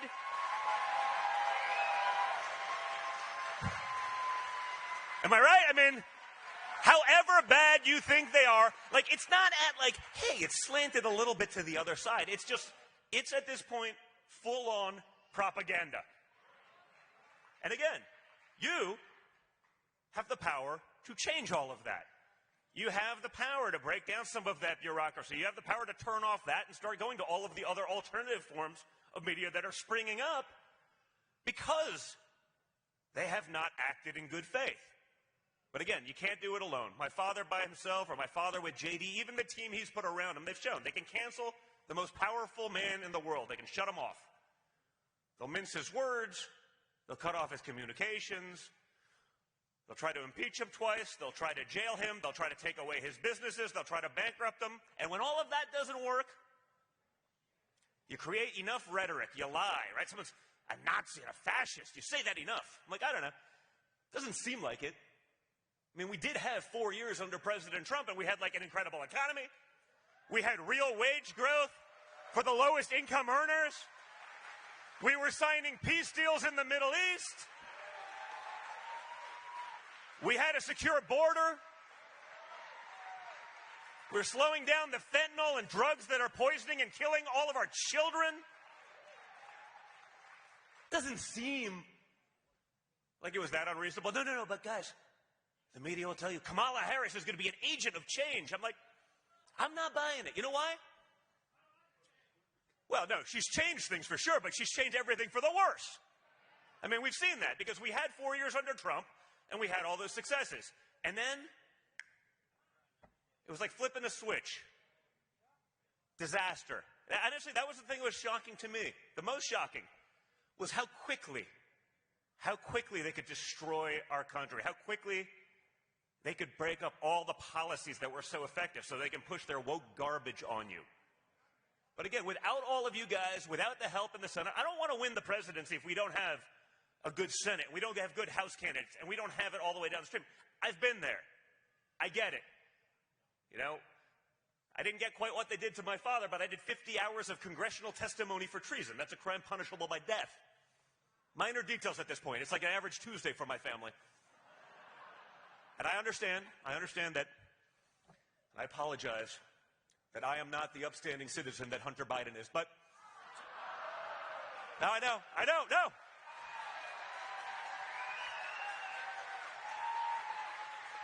Just ask CNN. But I have a feeling, guys, if that was my laptop, it'd be a little different.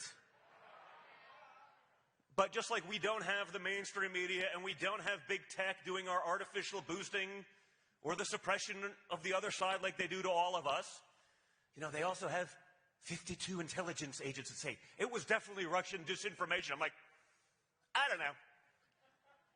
You know how I knew it wasn't Russian disinformation?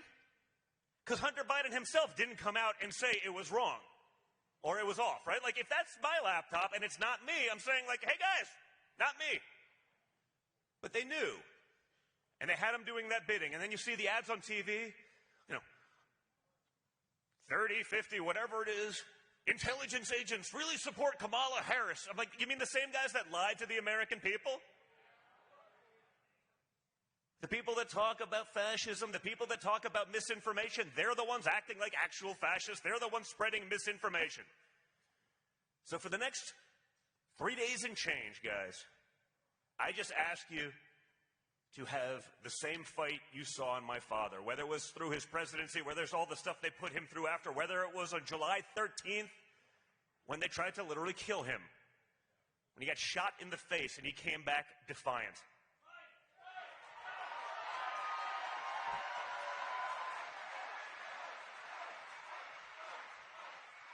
Yeah, these days everyone's a tough guy on a keyboard, right? It's a little different when you actually get shot in the face, and that shows your true character. And that spirit I saw from him that day was the most proud I'd ever been of him. That spirit that fight, that resolve, that's what kept us out of wars. That's what kept the dictators in check. That's what allowed us to make great trade deals. So Americans actually benefit from policy for a change. That's what we need, and we need all of you guys to have that for the next couple days. I know a lot of you have early voted. Raise your hands if you've early voted. All right. So now you have some free time. No. If I get to travel the country and do like 7 of these a day for the last 3 months, you guys can spend 3 days and drive your friends to the polls. You call your friends in Arizona, make sure they're voting straight ticket, explain the other ballot initiatives to them if they don't know. Then you call your friends in the other swing states and all of the other states, because I want to make sure this is a blowout. We need to make sure it's too big to rig.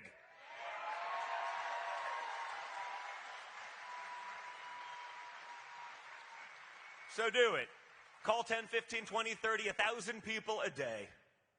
Make sure they're in there. You guys have to function like basically at this point, like you're the third monkey in line for the ark and it's starting to rain. Right? Because that's what it is, guys. When people are like, well, what's on the table? I'm like, everything. You know how I know? Because the other side says it. It's not just the Second Amendment they're going after. Right? You heard Hillary Clinton and John Kerry and all of them talking about, that pesky First Amendment. We can't let them have that. We got to maintain regulations to prevent the dissemination of misinformation. I'm like, so the people who have been the biggest liars, the biggest hoaxers, they want to be the arbiters of truth. That's not going to work out well. We've seen where this is going. As I said a little bit ago, we've had 4 years under Trump, and we've had 4 years under the Biden-Harris regime. She herself has said there's nothing she could think of that she'd do differently. Nothing. Really? Like you wouldn't have done like the Afghan withdrawal differently? You wouldn't have maybe shut down the border so 100,000 Americans don't die of fentanyl poisoning every year? Human trafficking, sex trafficking, the crime from illegals, but the Democrats, no. It's only a few apartment buildings in Austin and Colorado, only a few apartment buildings that were taken over by armed, merciless drug gangs. It's like, honestly, I feel like I'm the star of the Truman Show some days. It's like, I'm waiting, you know what I mean? Like, I'm waiting for the camera to pop out of my ceiling and be like, we're just kidding with you, Don. But it's actually happening. So we need you guys to be in this fight with us, and I can assure you, as long as my father has your support, he will never, ever, ever stop fighting. So Arizona, for the next couple days, you get out there, you bring your friends, you get them to vote, you tell them and explain to them what is at stake, because they're not going to get it from other sources. And if you do that, guys, we're going to win. We're going to take back our country. We're going to end the nonsense and the bureaucracy and the never-ending wars, and we're going to make America great again. So Arizona, thank you. Get out. Do your part. You guys are the best. I love you, and I will talk to you soon. Thank you, Arizona. Your dad.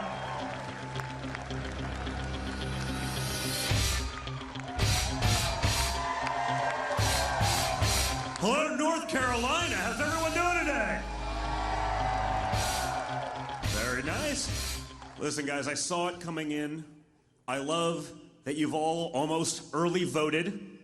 But now, if I got to spend like the last 3 months on the campaign trail doing like 4 to 7 stops a day, you guys can spend the next 3 days rounding up, finding your friends, texting them, calling them, making sure we make this too big to rig. We have an incredible opportunity right now to do something for our country, something that's so spectacular, something that's so different.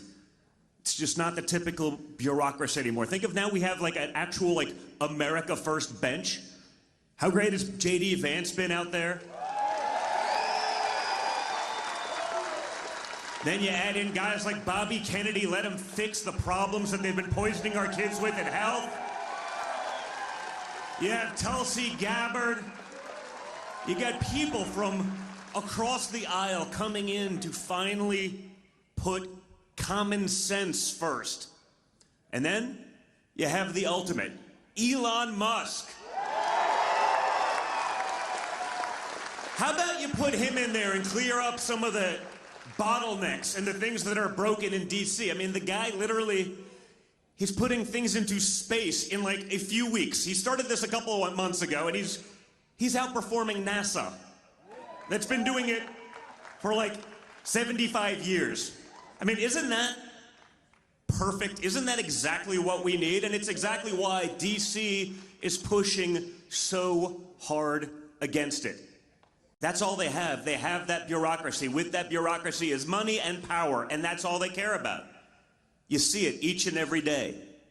So we can do something different, but we cannot do it by ourselves. We saw they can cancel the most powerful guy in the world. They can shut him down. They can censor him. They can manipulate him. They can say things he didn't say, or they take like the first quarter of a sentence and just neglect to inform anyone about the rest of the sentence. Whatever they do for their narrative, they will do it.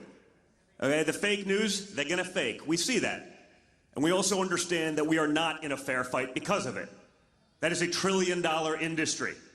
You combine that with another $1 trillion in big tech, functioning as the propaganda arm of today's Democrat Party, and you realize we all have to function as a team together, and we can do that. I mean, I thought JD's example, JD pulling out that fat stack of Benjamins. We were in Vegas, one of the guys hit on a slot machine, not exactly the most manly form of gambling, but fine. But I thought it illustrated a great point. But I think another example that I like to use when I talk about it is I took two of my sons. Last summer, we were on a father-son fishing trip. We came back and they were hungry. They were 10 and 14 at the time. And we went to McDonald's, where my father is now allegedly a fry cook. Now, the Biden-Harris economy is so bad that Donald Trump has to not only run for president, but he has to work at McDonald's and as a garbage man just to make ends meet. And you know what I loved about it? It was the media response to McDonald's. Oh my God, it was a staged opportunity. It's like, no, really? I thought he was actually working there. I mean, that's how insane they are. Think of that, okay? But I take my kids to McDonald's, and I'm not one of these guys, liberal virtue signaling. My 2-week-old baby was crying the other day about the potential of nuclear proliferation on the Korean Peninsula. It's like, no, I know exactly who I am. I'm very comfortable with it. I'm open and honest about it. I'm the son of a billionaire from Manhattan.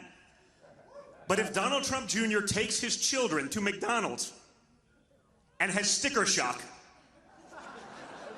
that is a serious problem, folks, okay? That is a serious problem. McDonald's was never, until the Harris-Biden economy, it was never a luxury item, right? And under my father, it won't be again. But we have to get him there, okay? This notion that Kamala Harris is going to be an agent of change. She's going to be, if she was going to change anything, well, she's changed a lot. It's all for the worse. But if she was going to change anything for the better, wouldn't you have done it by now? I mean, you are the vice president of the United States. You're number 2 in charge. And you can't come up with anything you would have done differently. Wouldn't have done Afghan withdrawal differently. Wouldn't have handled the border differently. Think of the crime, the death, the fentanyl that's come across the border under her watch.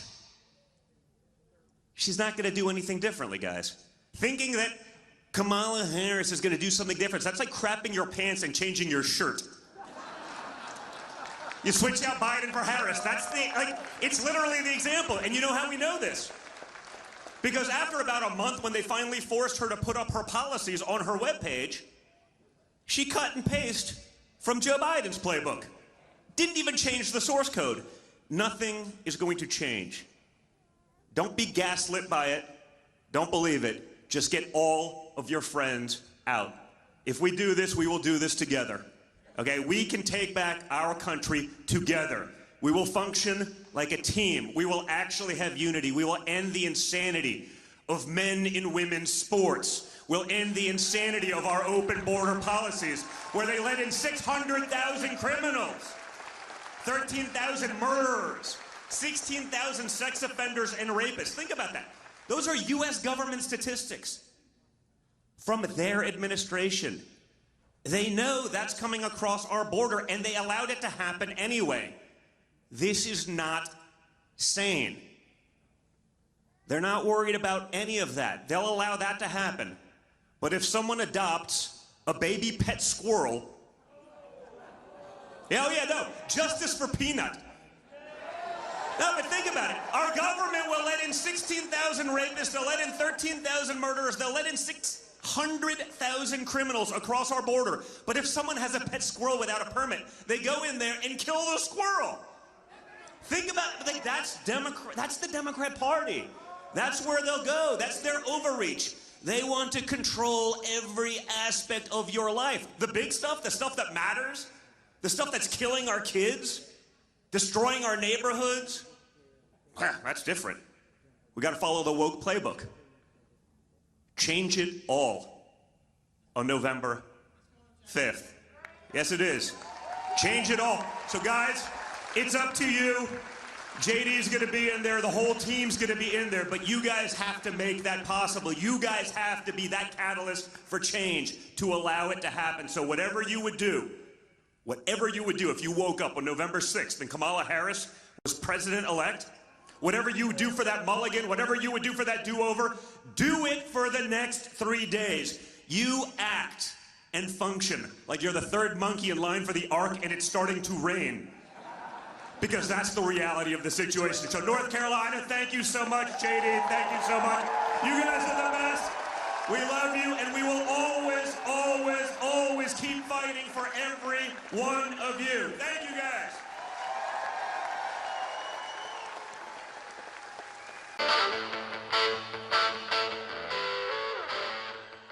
Hello, North Carolina. How's it going? You guys ready to win and take our country back? Are you ready to stop the insanity? The Biden-Harris cost of living crisis that's crushing so many people? How about we stop the endless wars? How about that? Well, guys, we can do that. And we will do that. But we need each and every one of you to be a part of that.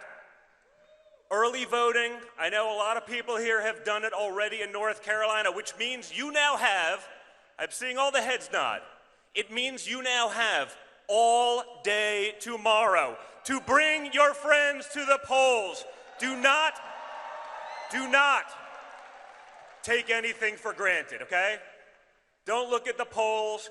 Don't listen to the media. Don't fall for the psyops. You see this stuff, right? Half this stuff is designed to demoralize you, so you stay at home. The other stuff is designed to make you overconfident, so you stay at home. Get out and vote. Make your voices heard.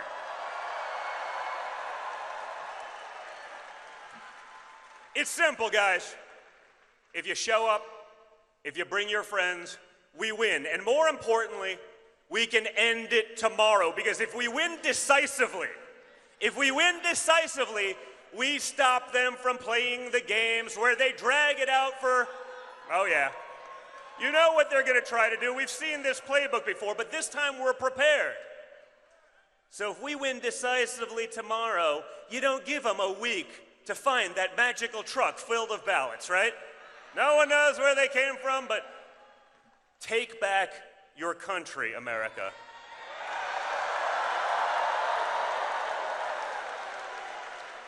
We went from a time of peace to a time of war in an instant.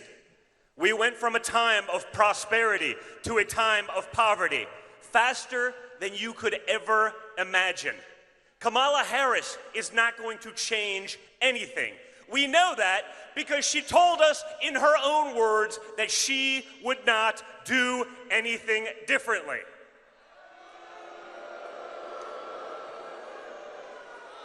Four more years of Harris-Biden failure will get us to a point that we cannot recover. This is what they want. They want to be globalists.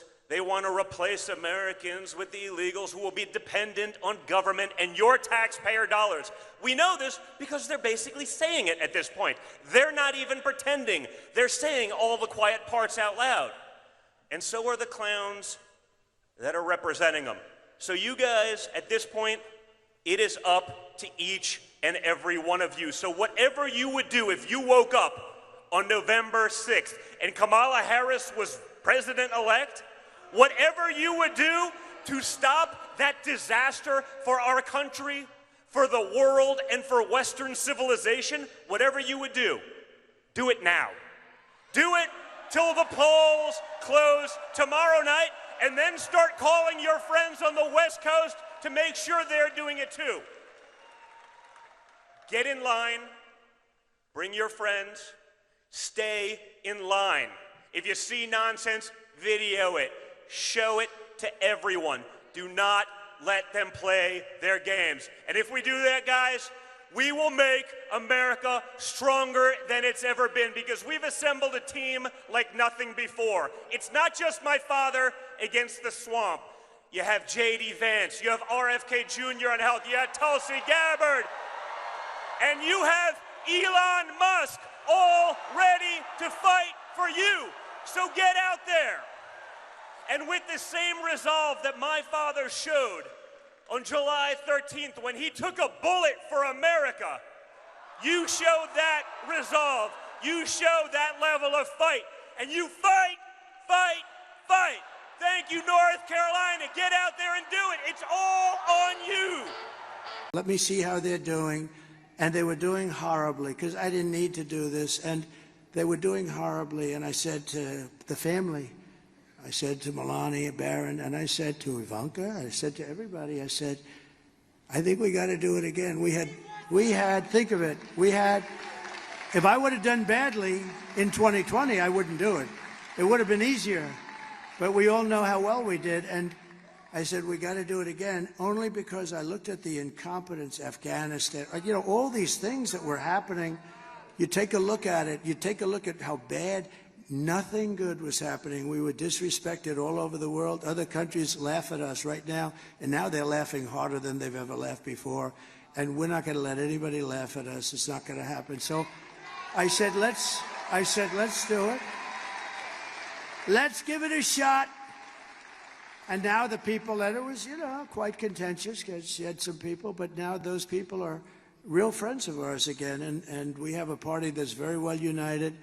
And most importantly, we're going to show up and vote tomorrow. And if you do, you're going to win. I mean, you know, the ball's in our court.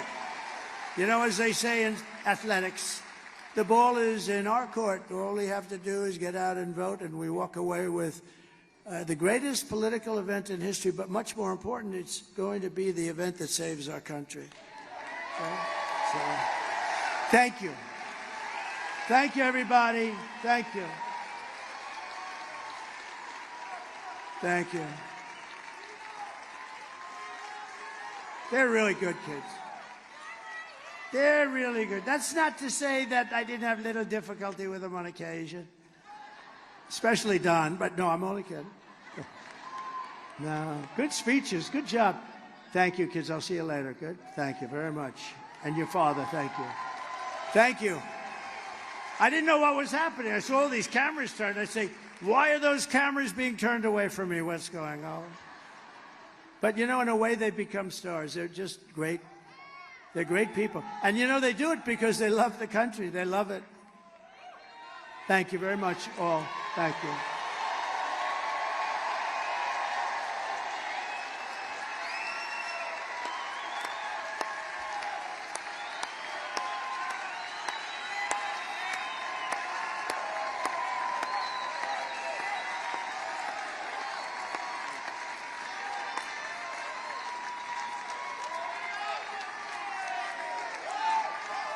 Thank you, everybody.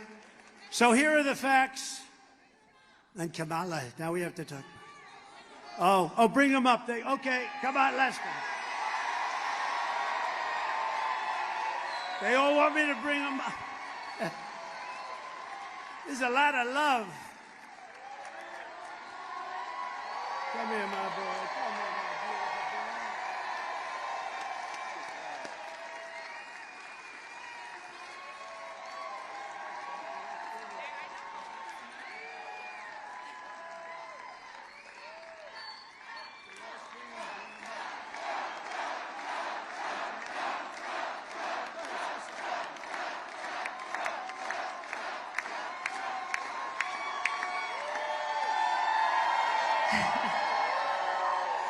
We are 24 hours away from sending the greatest president this country's ever seen back to the White House. And I just want to say how much love we truly feel from everyone in Pennsylvania, but truly across the country. You guys are our family. We love you. God bless you. We are here fighting by your side, not just now, but forever, because we are so blessed to live in the greatest country on earth, the United States of America. We love you guys. Thank you.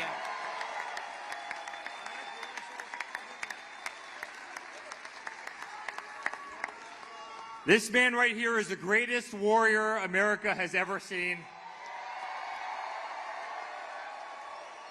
And our family is so damn proud of him. We will fight on this stage for as long as we're here. We're always going to fight for the greatest country in the world, which is the United States of America. Let's go win this, Pennsylvania.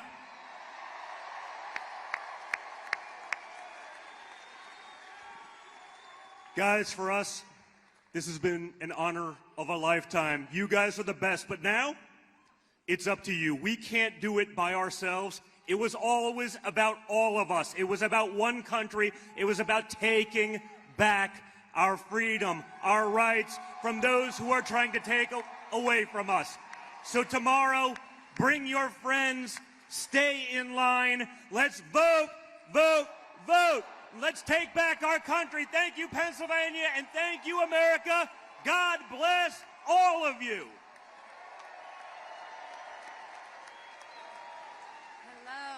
Well, we love you, we support you, and my father's here fighting for you, and he's never going to let you down. So please vote.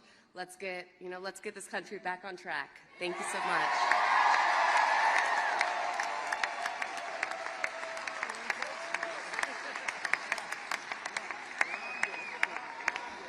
I shouldn't have done that. I got to follow that now. I'm not going to follow that.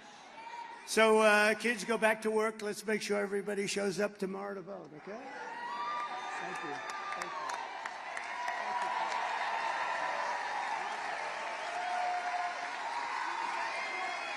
you. Beautiful job.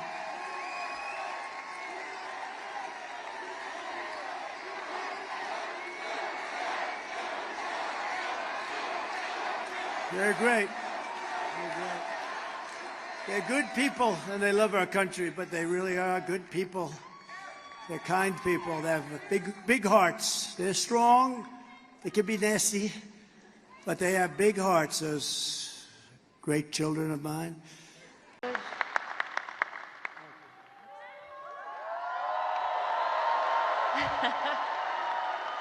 Are we ready to turn Michigan red today?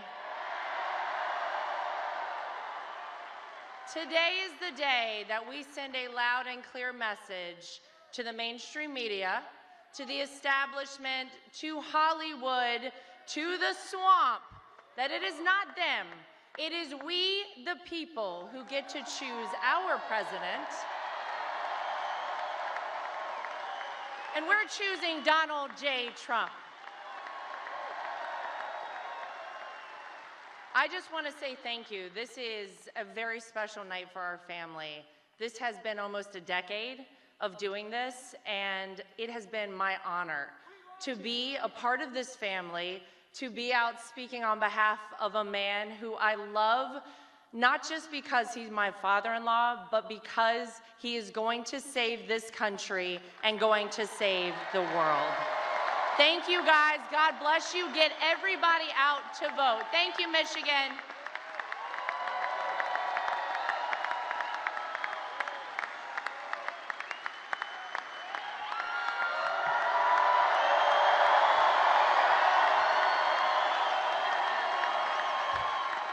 Thank you, guys. Today, when you wake up with not very much sleep, you gotta get to the polls. You gotta bring your friends and your families and your loved ones, and we have to make it too big to rig.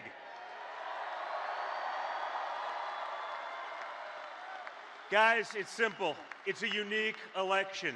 You've lived under both candidates. People like to pretend like it's not the Harris-Biden regime that has destroyed your American dream, our country, our economy, the entire world, and Western civilization. Well, you guys, starting right now, it's on you to reclaim what is yours, your country.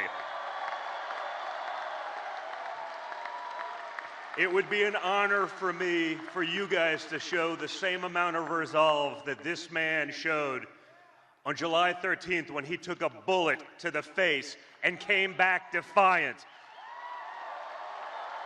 You guys take that attitude to the polls, to your text messages to your friends. If you've early voted, drive everyone you know to the polls. That resolve is what kept us at peace. That resolve is what made trade deals. That resolve's going to save America, and it's going to put America first again, once and for all. So guys, now it's up to you. You make our country proud like he makes us proud each and every day. Let's get it done, America. Let's get it done, Michigan.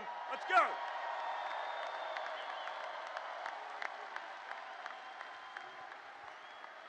Well, good morning, Michigan.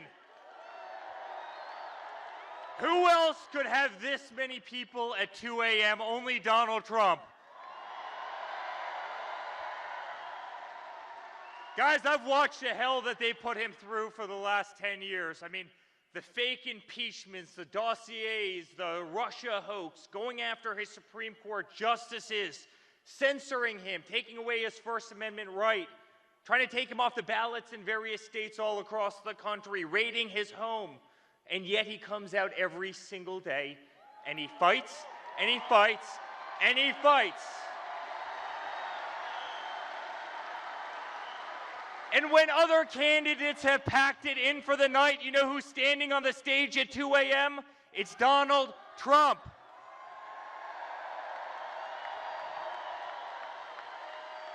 America, it's time for us to pick our fighter, and it's that man right there.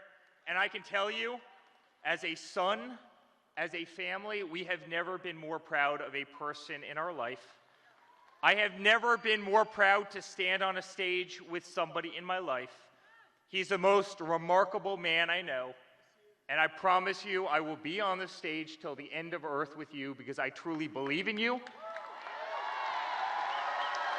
And I believe what you're doing for this country and what you're doing for our children, and you are going to save democracy in the United States, and you're going to keep peace in the world, and I love you, and we're proud of you, and let's make America great again.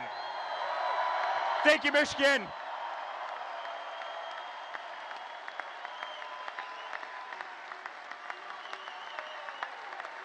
Hello. So my father has never stopped, and he will never stop working for you guys. So let's get out there, let's vote for prosperity, let's vote for the future that we want to have for our children and for our future generations. Thank you.